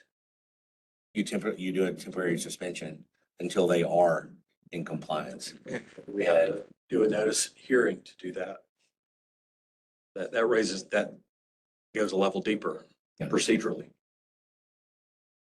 And how will that affect the pharmacy with PBMs, Suspend it before you ever open. Well, I mean, I think the fact of the matter is it puts a whole lot of weight on, you better have it right before you call us to come in. You know what I mean? Because there's some bad things to befall you. But speaking to that, better have it right before we come in, would make it standardized level. Yeah. I mean, I think at a minimum, if we don't do anything else with this discussion, is let's get a standardized level of what we're expecting when an investigator goes in so that we are consistent, because, I mean, we've opened 2 pharmacies in the past 6 years. And, you know, one of them was a complete build out and one of them was a pharmacy takeover. The pharmacy takeover was easy, right? I mean, the day I got the keys, we had an inspection. The other one was a little more cumbersome and we had it for the most part all the way built out. If we had known, hey, when, you know, the plumbing, the sink's not hooked up and maybe this isn't there and that's not there, but you can go in and you can see the bones. I think that's really where we need to try to answer that question. Because I do see personally the danger of issuing a permit where we don't know that there's a physical space ready to be a pharmacy, because I think what we do is potentially open, you know, our state up and our board up to being the tool of fraud, if you will. So I can go get that permit, get registered. I'm never really going to build anything, but maybe I put enough stuff in to keep any investigator that came by, it would look like I was making progress. But as soon as I get third-party scripts, I just start generating a lot of stuff. And we've had that happen in this state. And I certainly don't want to invite it to be more widespread or easier to do. So is that something that we've seen in the state, like a location inside the state of Alabama? Or are we talking about facilities outside the state? No, there was a, you may remember this better than I, but it was about 4 years ago. We had a facility or a pharmacy that we called that was essentially generating fraudulent scripts and fraudulent claims. Do you remember that? And essentially, the fly-by-night open up in the middle, you know, Yeah. fly-by-night pharmacies come in, get you a permit, I believe. I mean, because essentially they just, okay, well, you know, I'm not going to open. Inspector comes back out, if there was a permit there, well, you know what, we decided against it and we can't follow through, so I'm not opening. Well, the damage is already done at that point. How many inspections do we go out to? What percentage would you say that we show up to do your final inspection? We're ready to, you know, as the board, we're ready to sign off, and they're not prepared. They're not. We have to deny it at that time. Denied it. That's a very low percentage. And the reason why is because of our process, the way we work now. When somebody puts an application in for a pharmacy, it's forwarded to the enforcement side to issue to an investigator. Once an investigator gets that, that's their baby, that's their case. Okay, so they contact the pharmacy owners and communicate very, very well with them on, look, this is what we're looking for. This is what we'll be needing. Keep in touch with me. Because a lot of people have, you know, maybe 6 months before they're actually ready for a pharmacy, 3 months, 2 months. But the investigators do a really good job of reaching out to them. So they tell them when they're coming out, you know, they say, they can tell them we're in this phase of construction. So they know that investigators not just coming out and looking at something they're not really ready for an inspection in. That would be where the standardized list would be helpful, I understand. Any other board member questions? Dr. Howard? I'll give you an example. We have one, and Mark Delk has been there 5 times now. And when they put the sink in, the water just runs out the bottom of the pipe into another pipe. And we've been saying the water can't be, we can't look down and see the water running out of the sink. Well, it's too complicated to hook it up. We just thought, as long as there was a way to catch it at the bottom, and they're doing compounding. And so, I mean, we do run into things like that. But just denial, but denial of the permit is, that's Rare. we always work with them, and whether it's an inspector going back 5 times, you know, Yeah. inspect it. Yeah. You know, that's, And I'm happy to work with you to help develop that checklist. definitely check in. Yeah. All right, any more discussion on that item? Okay, the next item on the agenda is follow-up on emergency dispensing on institutional pharmacies. You have a draft in your Dropbox. And Dr. Nolan, I think I'm gonna have to get you to walk us through this a little bit because I was a little confused at what we were doing.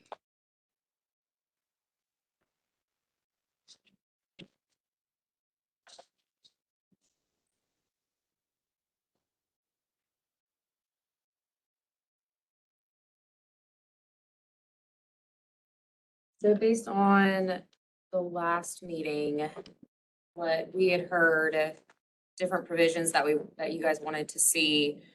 We wanted to see a provision about not only the medications that we have already listed in the draft, but also any other medication that the pharmacist felt in their judgment was clinically necessary, either if it's a life-saving medication, a medication that's time sensitive, any sort of medication that they deemed appropriate to be dispensed from the hospital if it was determined to be unattainable by outpatient pharmacy.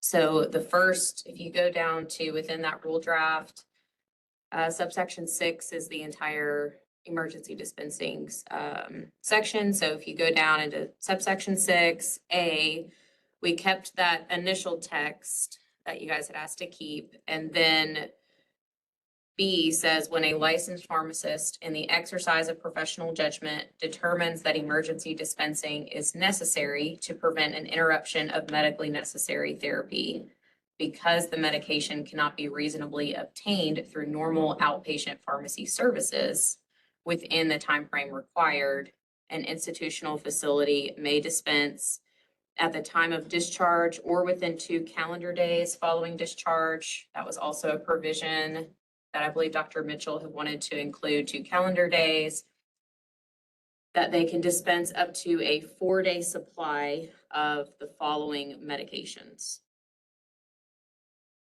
So then we kept anticoagulants, kept anticonvulsants, kept antiarrhythmics, and then the last provision, any other medication that they feel is necessary to maintain continuity of care, sustain life, anything for which delayed administration would be expected to have patient harm. We did include only non-controlled medications at this time. There is also in your Dropbox, there is an email that we received from a health system explaining different provisions that DEA has for hospitals to dispense controls. That they were not in support of including controls at this time. So we felt that it was safer to let's just include non-controls at this time. And then if controls comes back up, we can address it. But it seems to be a safer route to just say non-controlled medications. I don't think most of us want to get involved in that. The one comment I would have that struck me is the up to 4-day supply. I think probably need to change that language to a reasonable supply or something of that nature.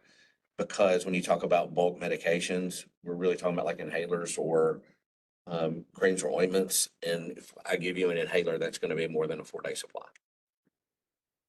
Right, and maybe this is something that needs to be reorganized within the rule. I believe the intent was to have all your bulk medications are separate from the 4-day supply situation. So if you did not get that from the draft, then it sounds like we may need to rework it to put it in a better spot. Yeah, when I read that, I feel like I'm limited to giving a 4-day supply and then I immediately go up to bulk and go, how do I do that?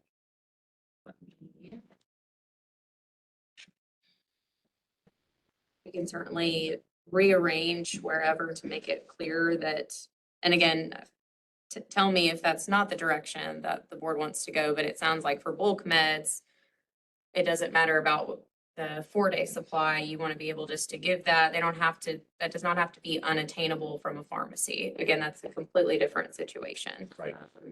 The pharmacist does not have to authorize anything related to that. The hospital can just send a patient home with their inhaler because it's a bulk medication. Where you're going, I think if we add, in the 4-day supply, term about the smallest available container. You can do that. You know, so what he's getting at is if a tube of ointment is gonna last 30 days, but that's the smallest tube the hospital has, then, maybe the smallest unit available Okay, so. or a 4-day supply. So when it says, or within 2 calendar days following discharge, up to a 4-day supply or smallest, I'll probably use the same language that we use in the statute that allows for that emergency supply. I don't know if you remember, but we had to also clarify that the smallest available package size, I think, is terminology that we use elsewhere. You say, or combination of smallest package size, because you might have given two smallest package sizes. So combination of smallest package sizes available. So it would say up to a 4-day supply or combination of smallest available package size of the following non-controlled. Okay. Just smallest available package size. Yeah, I guess if you had to send two, you know, if the smallest package size only lasted 2 days, But if you're given 2 of them to make it to 4 days, you're covered under the 4 days. because if one is 3 days supply. Okay. One pack is 3 days supply and you need to send them 2, that's a 6-day supply. And then I just had a question about 1, 2, 3, and 4. 4 seemed to be redundant with B. Yeah, I had the same thought. To me, I guess, looking at it, I don't know why you couldn't get rid of 1, 2, 3, and 4 and just include the statement of any non-controlled prescription within the text of B, because you're outlining what they're allowed to do and the singling out of 1, 2, and 3. When you've got the term any control, it doesn't seem necessary there to single those 3 out specifically. We can definitely take 4 and incorporate it into B if there's any additional, but that would then remove 1, 2, and 3. We can certainly do that. Yeah. Seems much simpler to me. That's simpler to follow. I think so too. And I mean, do we need to keep medications deemed necessary with board approval if we're allowing the pharmacist to exercise judgment on what they I dispense? didn't understand that. I didn't really understand why. I think we can remove that too. Yeah, well, just to go back to the history on the rule, the whole thing started with, you're in the emergency department, you use an inhaler, let's not throw the rest of it away. Which is really why that other part is broken out, because it's, right now it's bulk and, naloxone or whatever, but if the board decides as a category that there's something else that's not an outpatient prescription, that would be the other medications, but we can't get rid of it. I mean, we don't need it at this point. Yeah, I mean, I think if you incorporated, you could get rid of 1, 2, 3, and 4 in this under B, incorporate 4 into B, and then probably strike 4 under A. I think that cleans you up. We'll work on consolidating that language. There was one other piece. Whenever you scroll down to talk about records, so that's D. We had talked about how are we going to have record keeping for all of this. So this is the record keeping provision. Let me stop there. Any comments about record keeping? So just subsection D.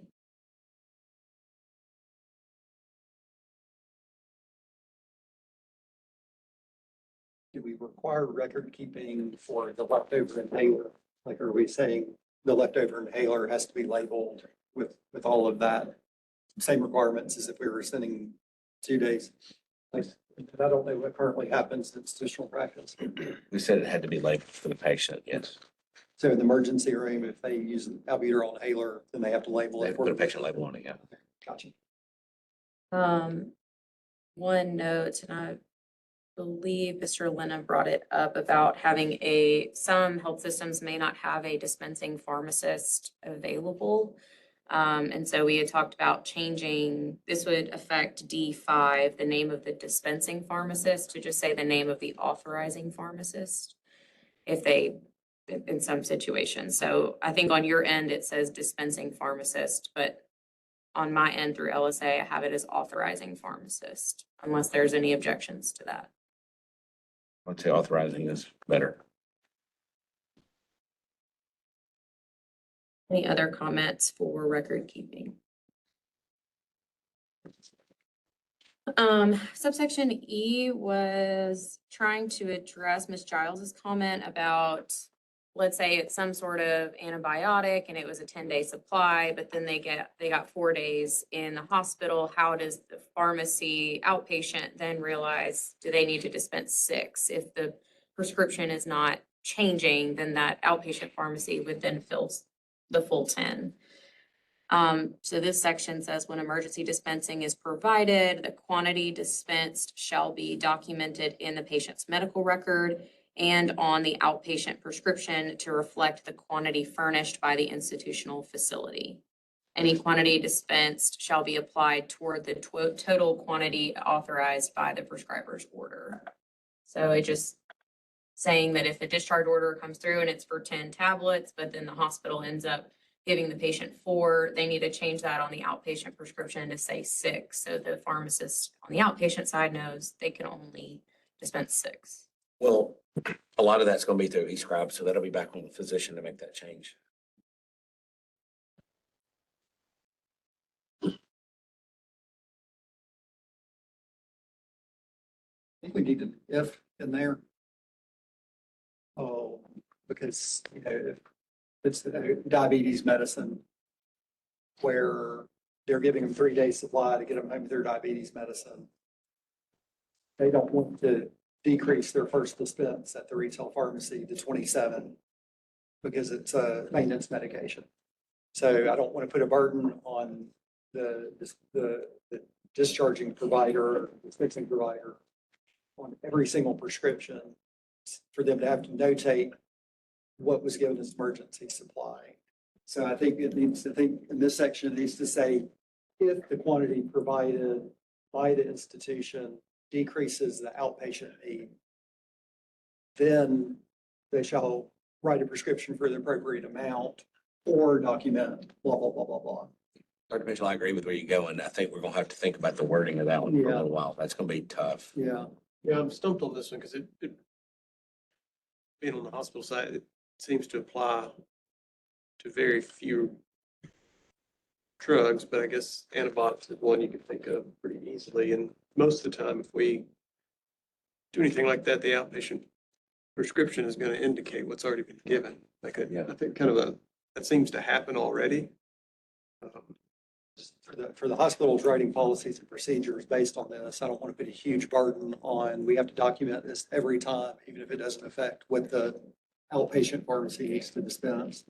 Yeah, and that's where I'm stuck on the word craft there because I understand the concern with the antibiotics. And so if it probably needs to say something along the lines of if a limited duration of treatment is required, then it would be indicated to the retail pharmacy the appropriate number to dispense. Because I think in most situations, at least that we deal with, I mean, you know, for us, I mean, it typically is going to be, you know, an antiretroviral or something like that. But we're in a unique situation because we own our own retail. So we just get it from our retail and even have to loan and borrow it. And that way we run it through and we're not touching it. But, you know, there are situations where, you know, we've got hospitals and located in rural parts of the state. You've got pharmacies located in the rural parts of the state, and they're not always all open at the same time. And you do have to give certain things to get somebody to when the pharmacy will be open.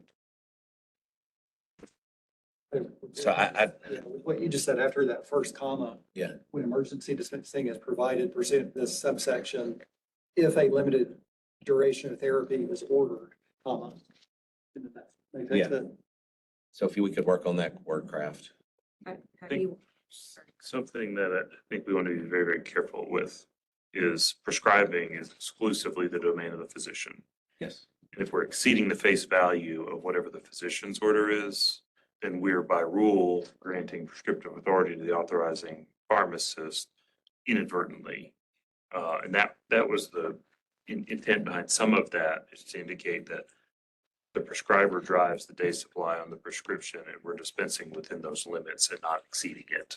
Yeah, but I can tell you in every situation that I've run into, it's not the pharmacist that says, hey, I want to give this. It's the physician that orders the pharmacist through whatever means that hospital uses to say, we need to, it's a request that comes to the pharmacy to say, we need to give an X number of days to this patient because they can't get it, their pharmacy's closed, you know, whatever. It's never, to my knowledge, a pharmacist driving the decision to do that. Other people may have different situations, but I've not encountered it, because again,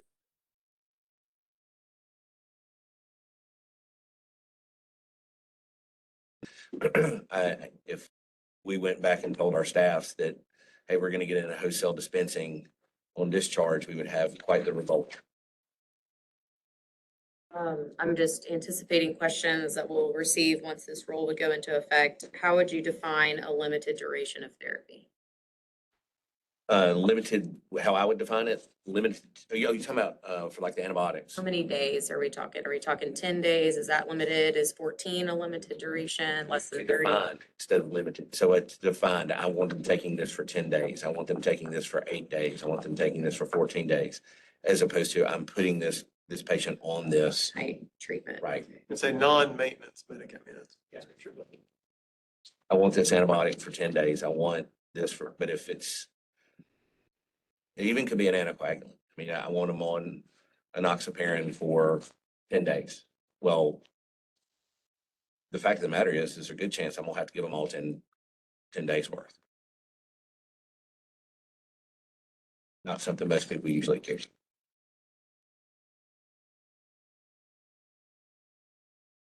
So I think. Any other questions about the changing the quantity?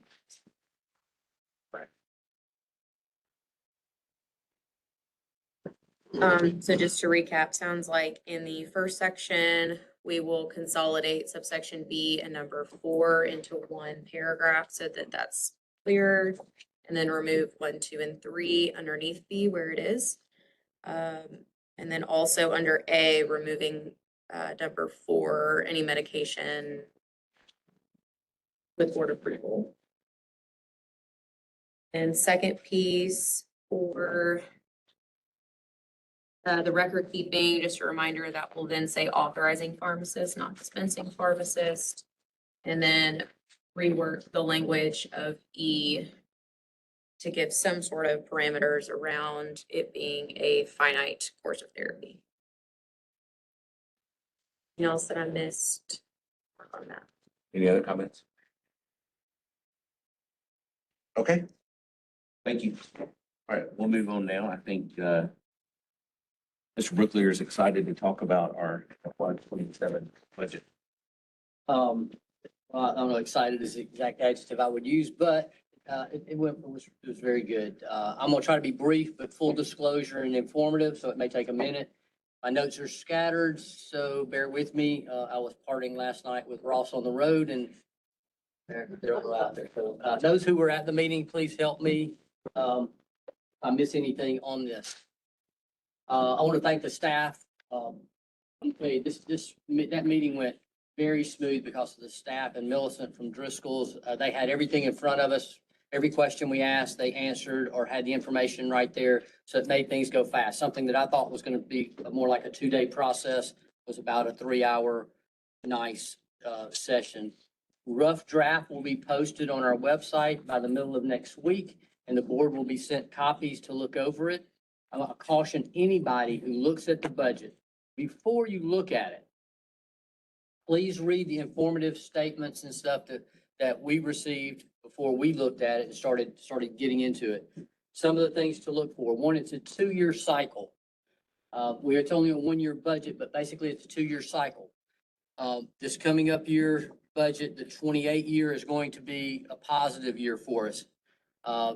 27 is a negative year. The reason is that the year that the pharmacists and pharmacies renew, we have more income. When the technicians the year they renew, it's less of an income. So, you have to look at it as a 2-year cycle. Don't think, hey, oh boy, they're making a ton of money. And then be sure and look at the previous year or the year after, because you're losing money. Okay, so look at it more like a 2-year cycle. Let's see, fines are not in the budget, and that, there's a reason for that. They're not included in past budgets nor in the current budget because they're not a factor in our budget. We budget based on fees. But as a point of reference in fines, we'll go over, and you can see the decline in fines. 21 was 749,000. These are rough numbers. 22 was 923. 23 was 929. 24 was 976. 25 was 158. 26 was 53. We project though 26 is going to be 68. So it'll be full disclosure there. It's 53 to this point, but could be as much as 68. Now, the fines are collected usually a year after. So fines for 22 that collected in 22 were probably done in 21.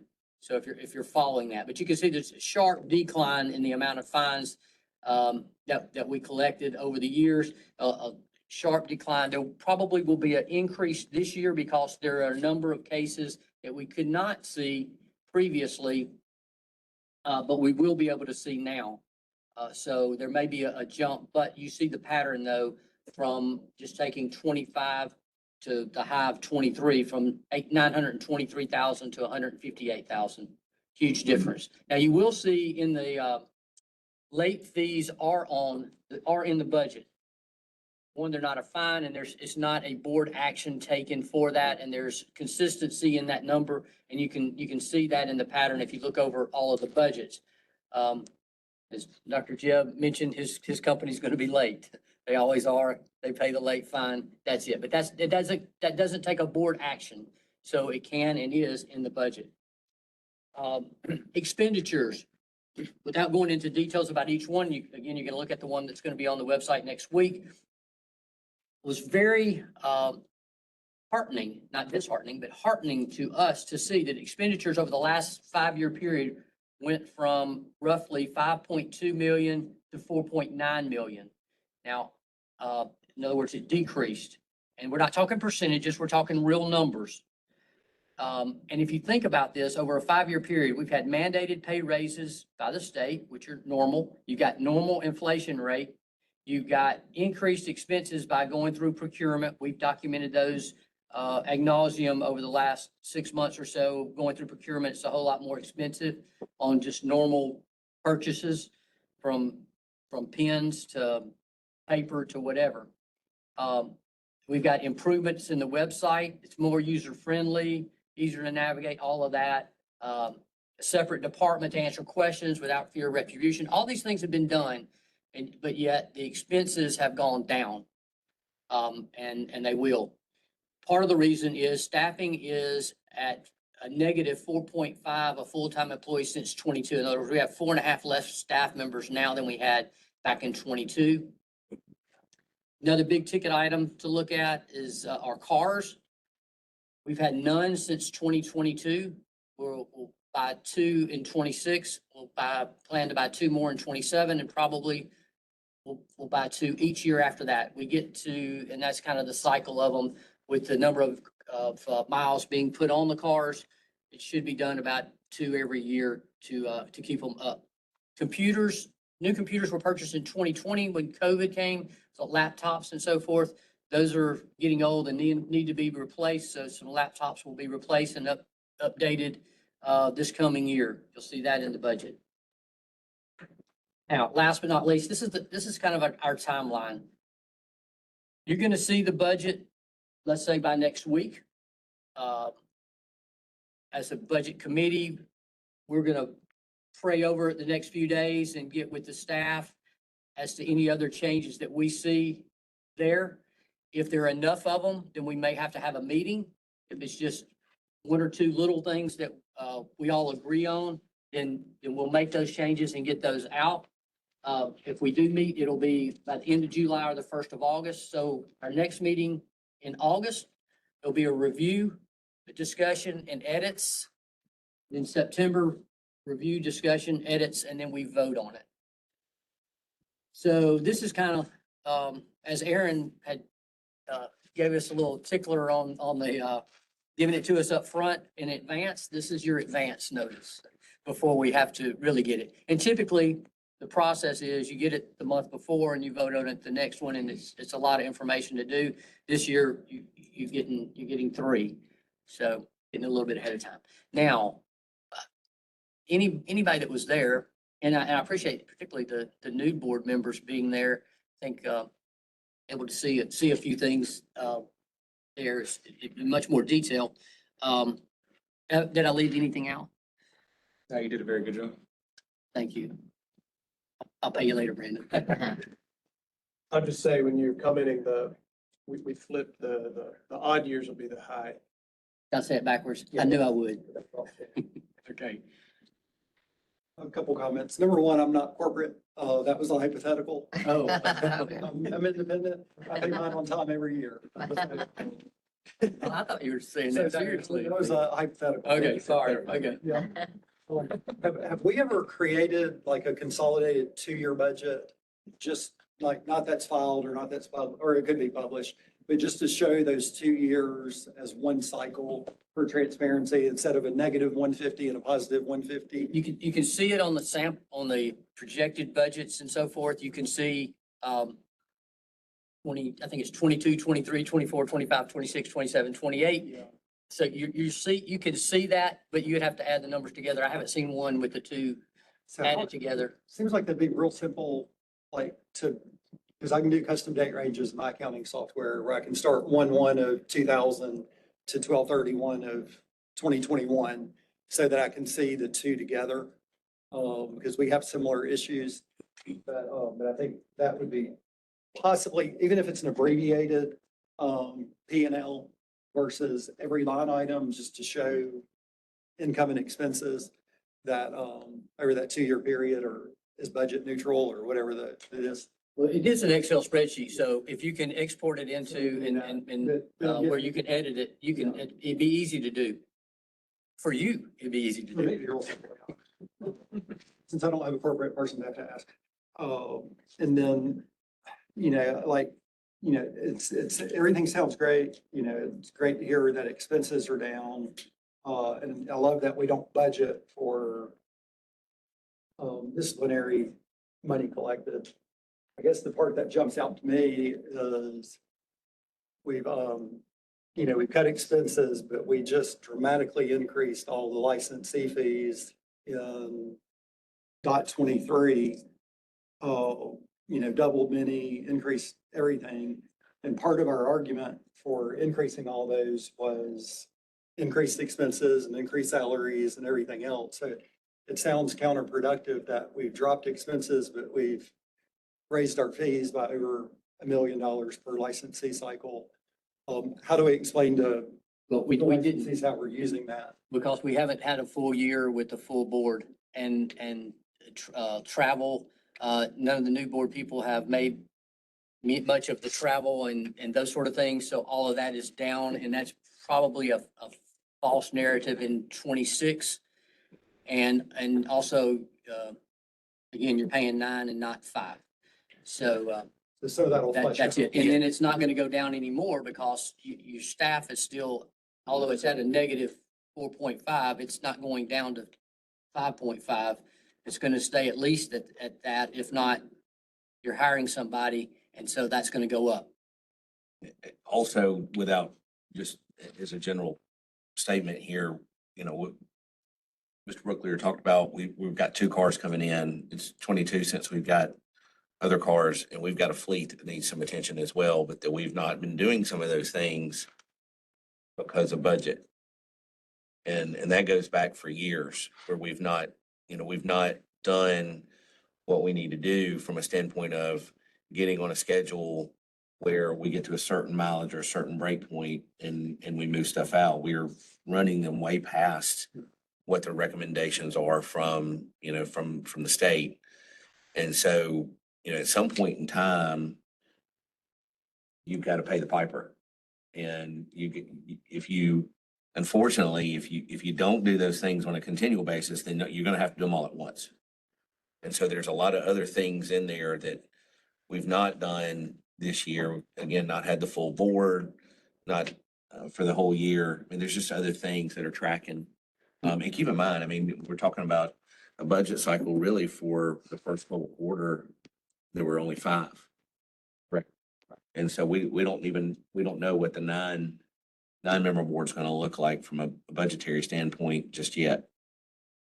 So the other big expense is gonna be computers. We're at the 5-year mark on that. Those are gonna have to be done every year from now on. So that's gonna bust that up, bring that up. And then, although you see a positive for this year, when you look at the budget, you remember the negative from the previous year, and the negative is bigger than the positive. Okay?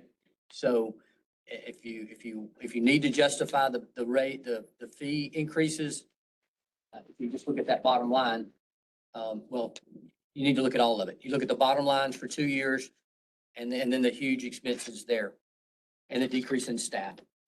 So I think when y'all come out with the budget, having a clear section of, how that money is being reinvested into the board for transparency to show, we have a $4 million reserve that, is a year's, this is a significant operating, operating budget that we just show our licensees how the money is being put back into, services that benefit the profession.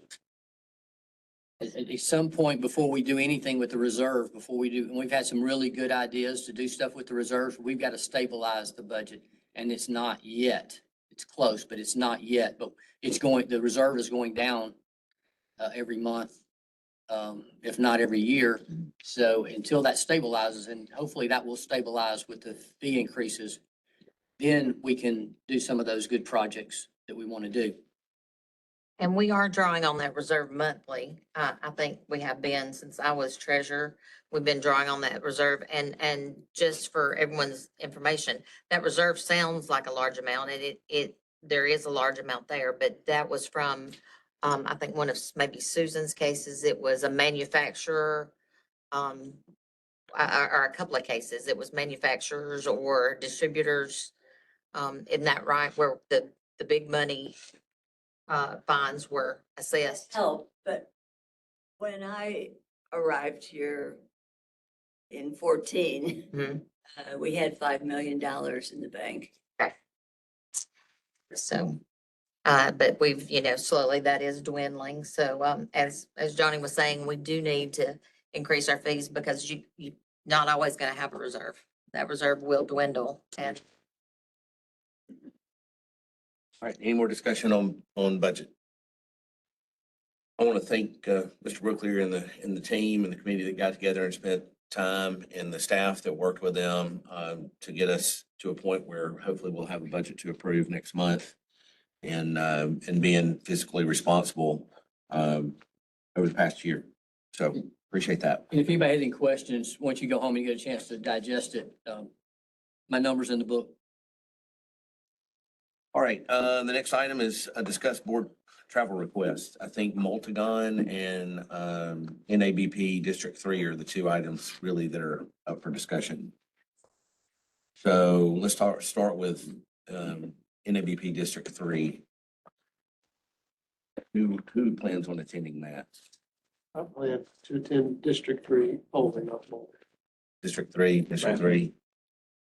Anybody else going to District 3? I could go if, because I will be there, and they're both in Asheville. Yeah, they're both in the In the same time.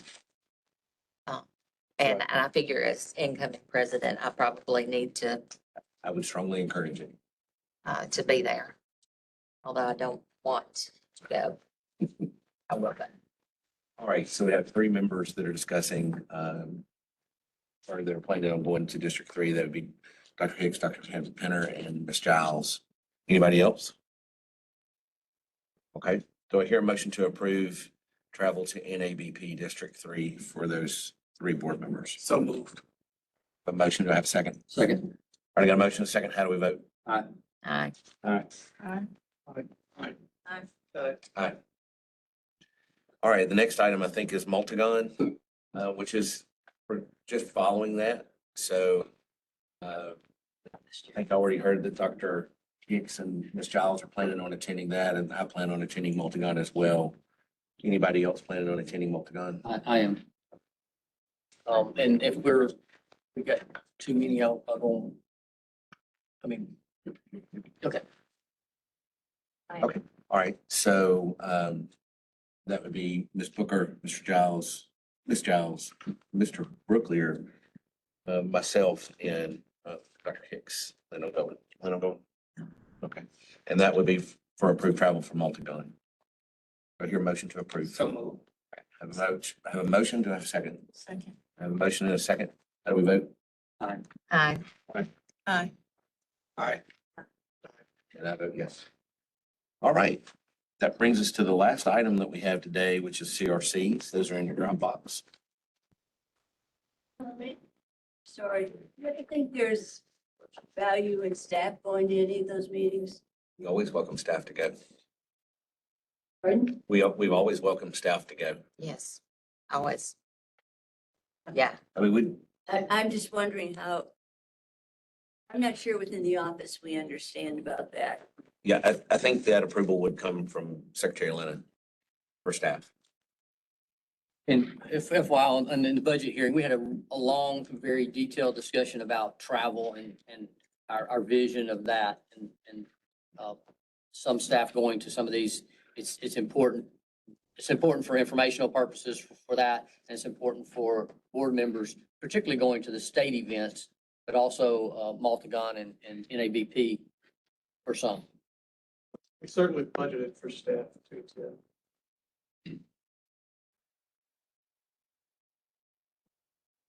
All right, if everybody would look at your CRCs, make sure you're on July, please. I just did that myself. Every time, yeah. Every time I'm reading January. it's the same old cases. Yeah. Over and over. Every time I tell myself this is familiar.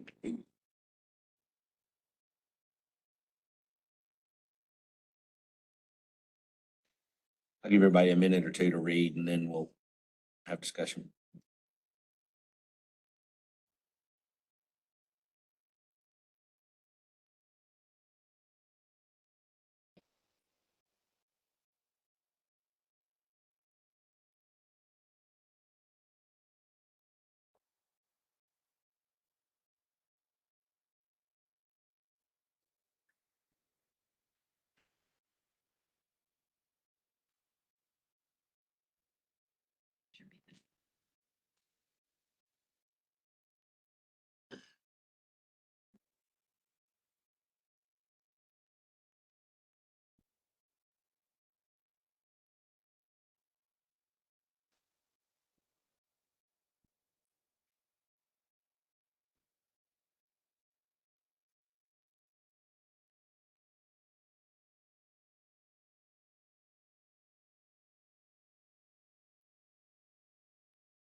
All right, is there any discussion? Any questions for Dr. Anderson? Or does everybody need more time? The very last case says board recommendation requested.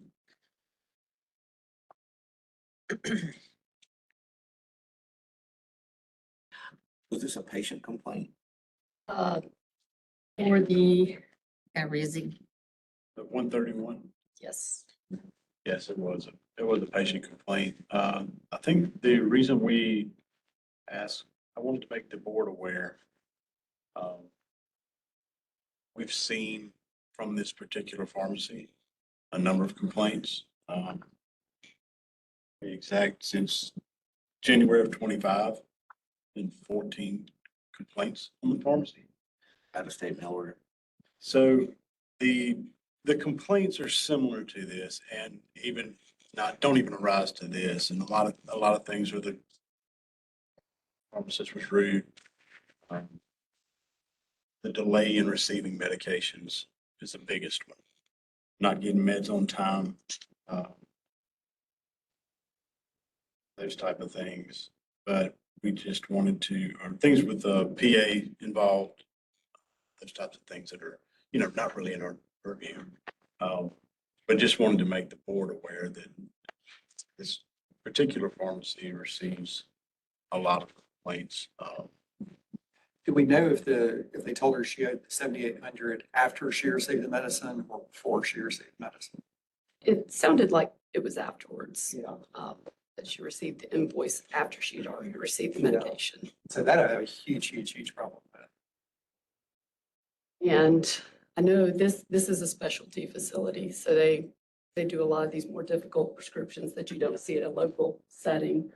The board, I believe board members and some of the administration here have sat down with this facility previously to discuss situations. So we just wanted to make sure that we were still following up with you appropriately. If we issued a statement of charges to have them appear, would we be able to have the information for the previous 14 complaints to take into consideration, or would it be limited to this one specific complaint? I'm not sure what the violation would be. Help And those me out there a are little bit. too. What would be what would we issue a statement of charges against? Right. That's what I'm struggling with. I think don't professional conduct may be about the only thing you would have. And it would be very hard to prove, I think. I'm familiar with this, this particular issue with this pharmacy because of my tenure. I think it probably, because of the number of complaints that we've gotten from them over the period of time, and I know we were having dialogue with them before, I don't know if we still are, about our concerns. I think it's probably warranted to open that channel back up. Because if I recall correctly, the biggest concern was the timeliness of meds and potential delay in care that we continually heard from about them. Again, I struggle with what you would charge them with, but I also know that the patients that they're serving are not necessarily getting optimal care. And so, which leads to, our responsibility to protect the patients So I think while there's not a specific statute or rule that I can cite to say file a charge, I do think it's worth having the conversation of we're continuing to hear problems from patients about you and your service, and they're not getting resolved through whatever customer issue service line you have. And now we're having to get involved and we need you to get this fixed. Would you like us to do that at a staff level, or would you like us to set something up with board members involved? The specialty rep, I would love to have a conversation with Yeah. the staff. I mean, I don't have an opposition to board members being involved as long as it's a limited number of them, but I think primarily at the staff level. But if Dr. Mitchell wants to volunteer to have that conversation with him, I mean, I would do it with staff. I would not do it alone. oh, yeah. Would there be, for council, is there a most appropriate way for us to do that? Yeah, I wouldn't want very many board members to be involved. I think it'd be great for Dr. Mitchell if one other wants to be involved. Is there another complaint? I don't know what our statute of limitations is to change our mind on a CRC, but is there another true specific patient complaint within a reasonable period of time that we could revisit to say, okay, this may not be a patient harm because this is about money, but there was one 3 months ago that was about a delay in treatment that perhaps this board made the wrong decision because. Well, I think because we've already had an open line of communication with them in the past, Yeah. I think the way I would approach it is say it would be, Next one we get. hey, we've talked about this. We thought y'all were getting better. We're still getting complaints. Let's sit down and have a chit chat about what the plan is again. And because I would imagine once we stopped communicating with them on a routine basis, they thought all was well. At least as far as we were concerned. And I don't necessarily know that that's the case. Ms. Booker, you got a thought you want to share? Well, I mean, I'm just thinking, what is the pharmacy's responsibility for helping the resident in their copay assistance program? I mean, that's kind of what this lands on is she didn't, or this person didn't sign up for their copay assistance program like they should have. I would imagine it's probably like a renewal or an ongoing thing, because I know Eliquis, you have to redo it, every year. So, I mean, how much of the hand holding has to happen with this pharmacy and the patient? That's kind of what I'm, from a billing perspective, because I have residents who have high cost drugs, specialty drugs all the time. And I'm limited for what I can do, what I can assist them to do in these programs or have permission to do, with them, for them, or from a responsible party. I just kind of look at it from a billing perspective of how far does the pharmacy have to, input themselves on something that the patient needs to do? I think this is my personal opinion because I know the history. It's not necessarily about this. It's about all the other things that have gone on where we had an open line of communication and things were getting better. And now we don't have that open line and we probably need to reopen it. It's not necessarily that, this on itself, if this were isolated, I would say no further violation or no further action. Say the complaint had been, they wouldn't fill my prescription because I didn't do the copay assistance, then to me, that becomes a no violation. But the fact that there was probably improper communication that the medicine got dispensed to her and then. And then after the fact. And then after the fact, it was, like to me, it's the sequence of events, not the actual events that are the problem here. Because again, we do specialty medicines. If this had been our patient, we would have said, we're not dispensing this medicine until you either pay us $7,800 or you complete your portion of the enrollment so that we get it from the manufacturer. So we would not have sent the medicine without the $7,800 being accounted for and then be harassing her, is what she probably thinks on the back end. So it's the sequence of events, not the actual events, is the problem here. But I agree, this is not an actionable item for us. I agree. So I would say no further action or no violation on this. I don't think I'd say no further action, but I probably would try to get that line of communication back going. That's just my opinion. Could that, include a letter of concern? I don't, about what? That's the problem. Maybe Evans. Poor communication. Yeah. Yeah, I mean, I think It's, poor communication, maybe a letter of concern that we are concerned, multiple complaints. Yes, because the communications where we are unclear to how this is communicated to the patient in a timely manner for these type of situations. So I think a letter of concern. Yeah. I'm not objecting to a letter of concern as long as council doesn't have an objection. I think my holdup would be the same as yours, Dr. Cobb. Concerned about what, if there, I think I would probably favor us going to a no action and have an offline channel of communication with this licensee. Let's figure out what's actually going on. Let's figure out what our concerns really are and make sure that we have some facts. There might even be some additional rulemaking that we might want to do to make these more clear in the future. But I think for now, I don't see the grounds for expressing concern about something that we're not sure there's really a violation of anything. Well, then, Mr. Devon, why would we be open to communication? More of a fact finding, Right, right? advising them. From my, You said to be no further action, there's nothing we need to talk about. That door is closed.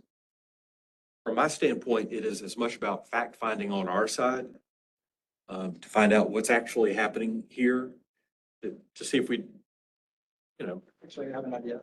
Can we kick this to next month CRC and have a conversation with them beforehand to do the fact finding and then make the decision next month?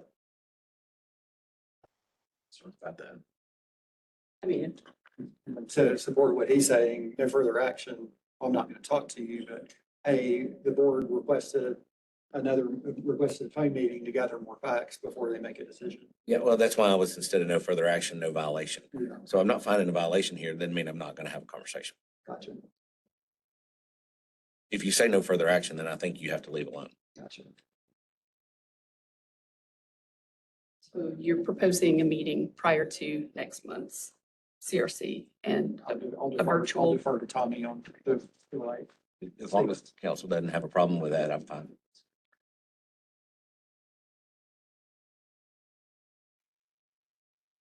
I don't know that we know enough.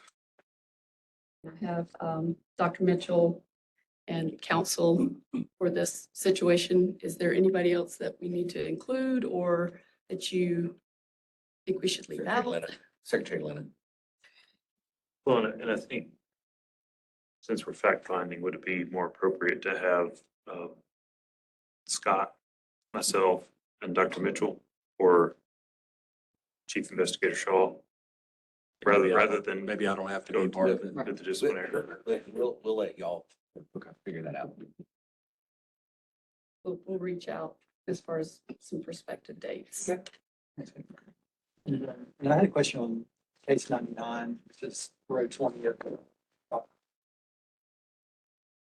Is it 099? 099. Hurry up. Okay, I'm sorry, what was the question? So, pharmacist was attempting to solicit Medicare insurance, blah, blah, blah. Several days later, the pharmacist contacted the patient.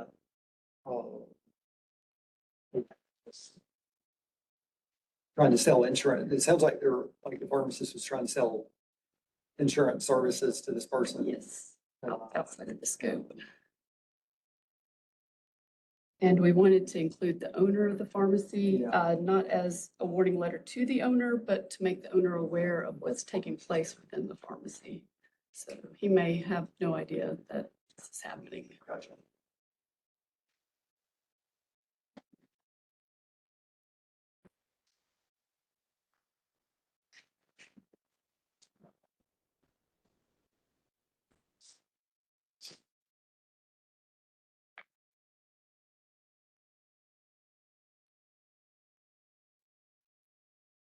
Any other discussion?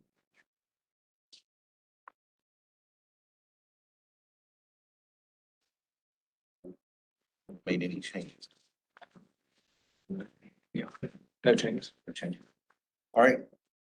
Any last chance? Any further discussion, any questions for Dr. Anderson? Okay, Dr. Hicks.